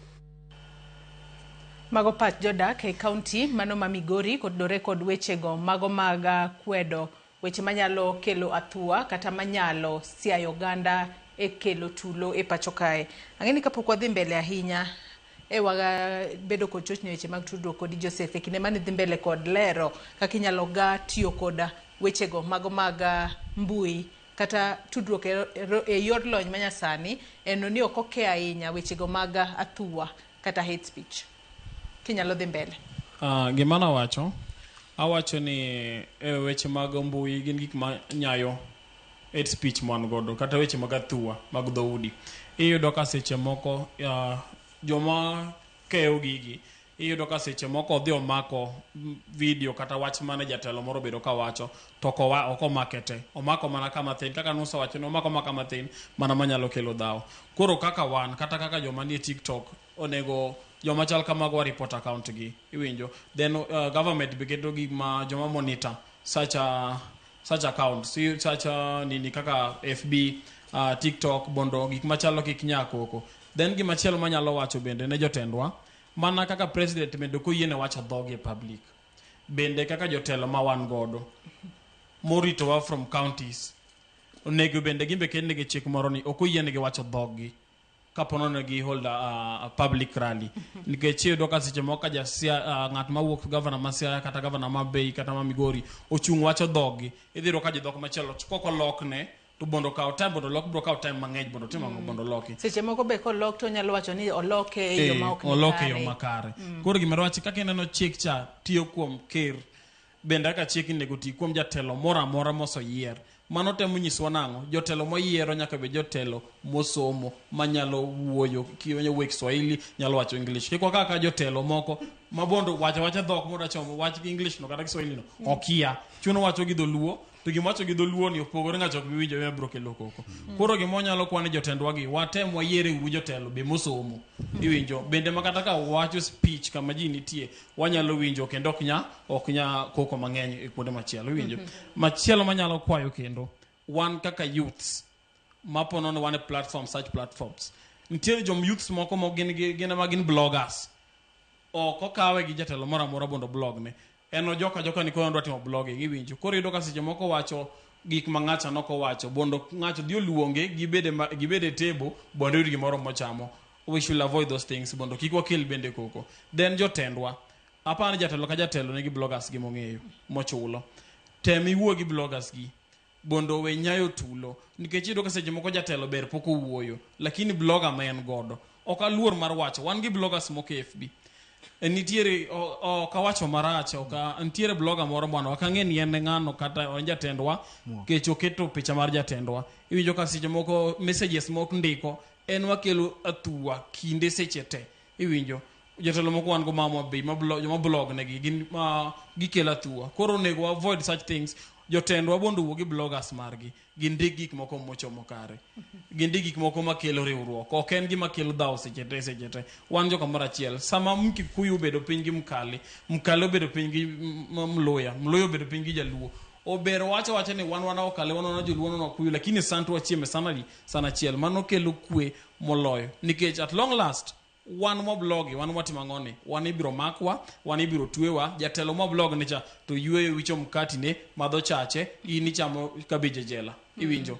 Koro aja kwa youths ma wan godo, ni youths man godo, yebondi kao chiku bedi kamari ti kaka ino, nikech ine leader makiny. Kiketo sani monegi sani ok ibedo leader mo biro bedo go marach. Wadong mana gi dakika par kende twatieko twak maro kachako kodi Joseph Timede kod wachni mogika e kinde ma wachomo yiero mano mar higa mar 2027. Wang'e ni sani koro wanyalo wacho ni wasebed kiwacho ni wakwano mana wanyalo wacho ni en higa achiel motelo ne yiero, kata kamano en mana dweche moko matin to wachomo yiero mano mar higa mar 2027. Yiero bo bed ka ibago chieng' tich ariyo mabo bedo chieng' tarik 10 dwe mar 8 higa mar 2027.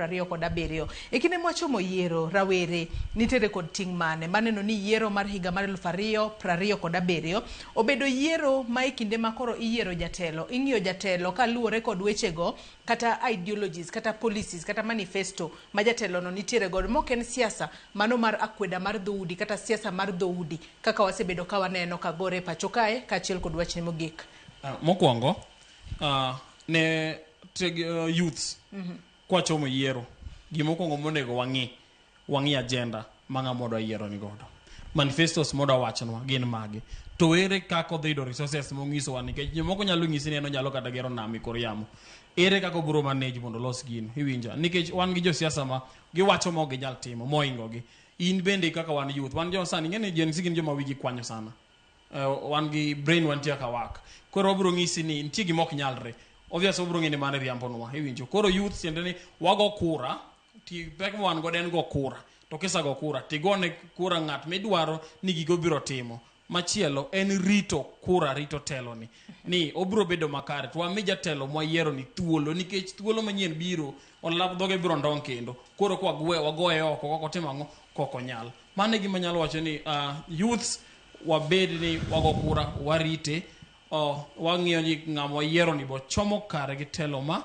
omiye mane manyalo wacho to gimogi kawacho ni anyalo kwani youths we should avoid onego avoid gik machal kamago kik wa involve weche madhi gunism ngimani ok ngima ga jatelo dhi loso gache to in kitho dala 1000 momini ok bi pango budget mari nikech jatelo be kisa tho to kata mana rambe mibiro gogi pesa nok bi kal 30 ok bi kata nyiew ni sanduku dala idhi weka seche mokine nyathi achiel kende koro nego wa think deep ni samodhi jotelo gi wadhi ni wadhi mana chiag yap to kwakel dawo kendo watim timbe maundu gimachielo matieko mogik awacho ni Homabay wakwayo kwe mar Homabay kechana na ja Homabay jotendo otiga moro achiel amor gi tich marwa mar mama Gladys Wanga otiyo maber kendo makare nikech dok oti government kata chuny ndara kama ndigaro ng'ado ni bede buru erokamano ahinya Joseph Onyango. James antiere kuomi rawere nyalo ensure ni yiero mano mar higa mar 2027 bedo mano mar issues kachiel kod policies eyo machalo nade ma ok wechego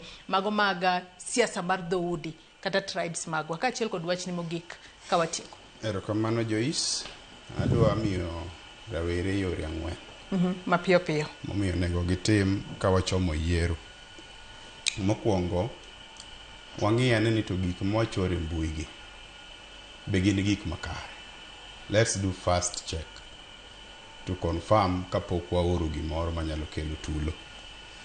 Mar ariyo, ka wachomo mbulu watem vote based on policy ma jogi biro godo josiasa gi kelonwa.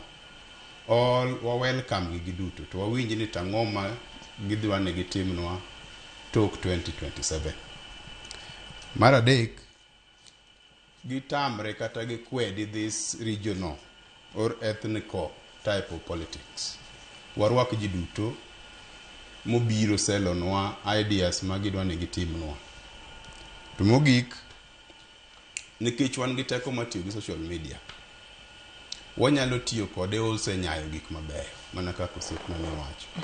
We can sell peace. Wanyalo uso issues of accountable. We can even hold leaders accountable in a very proper debate in our social media platforms. Koro ka wachomo yiero ma 2027 kik wayie mondo wabed mobilized based on ethnicity. Mano watamre ahinya kaka jomatindo nikech Kenya mano bang' mano to pod wan gi Kenya. Katieko kawacho Jeni an nawacho kana wachako natelo ne ane coordinator Nyanza private sector support network ma support sirikand Dr. William Ruto.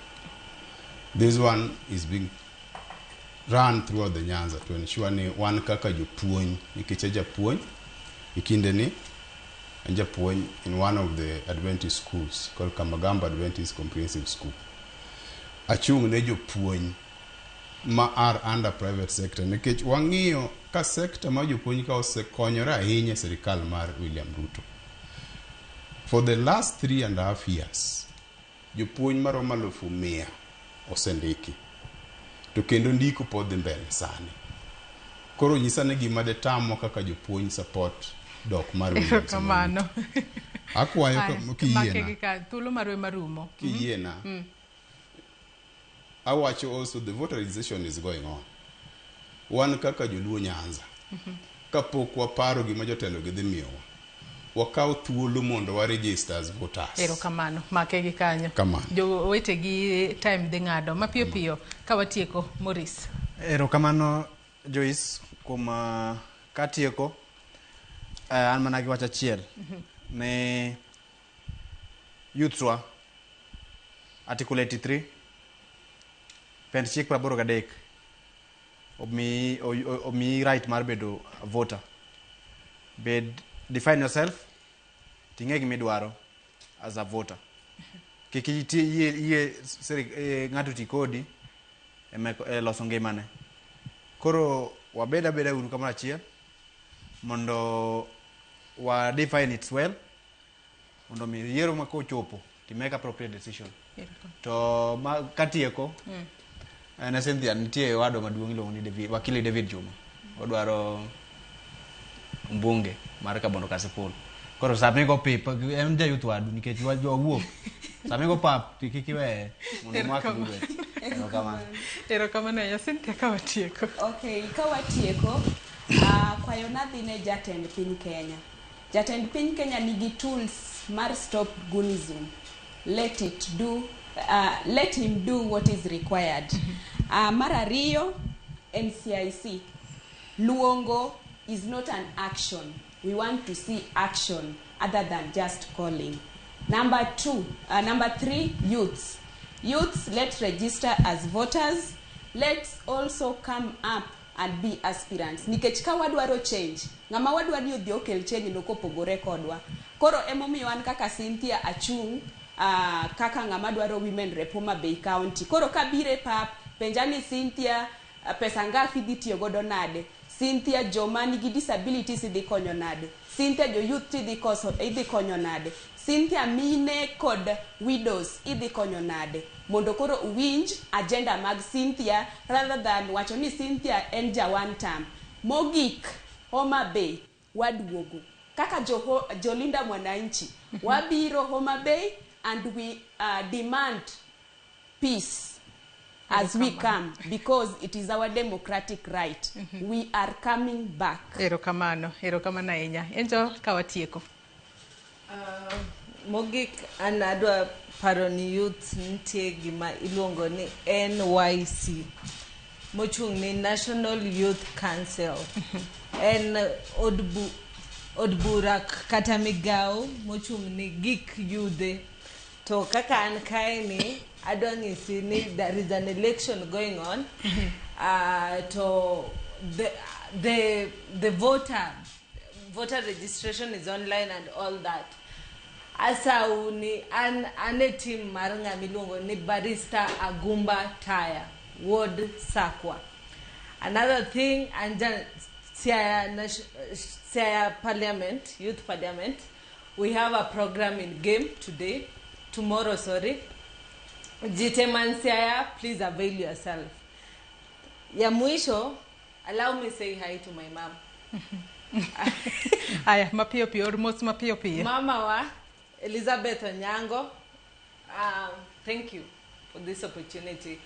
Erokamano ahinya Angel Cynthia Morris Joseph Kachel Kodin James kuom kawo thuolo maru odiochieng' makawuono mar mondo mi ubi wabed kod twak nyakwara moge jwang' imbe nagoni erokamano ahinya kuom bedo koda nyaka gisani mwachopo e giko mar twak marwa e chenro mar duond rawere Mbaka Oromo odiochieng' makawuono. Wageno ni rawere biro bedo e ong'ala manyime mano mar kwedo siasa mar Athuwe mar dhoudi, siasa mar hate speech manyalo nyayo tulo e pachoka mar mondo mi kawachomo yiero mar higa mar 2027 otim e yo makare maonge tulo moramora. Nyakwara moge jwang' ibed kod odiochieng' maber nyaka kendo warom e chenro machielo chieng' tich abich mabiro. Riti masani nyinga Joyce Oduor.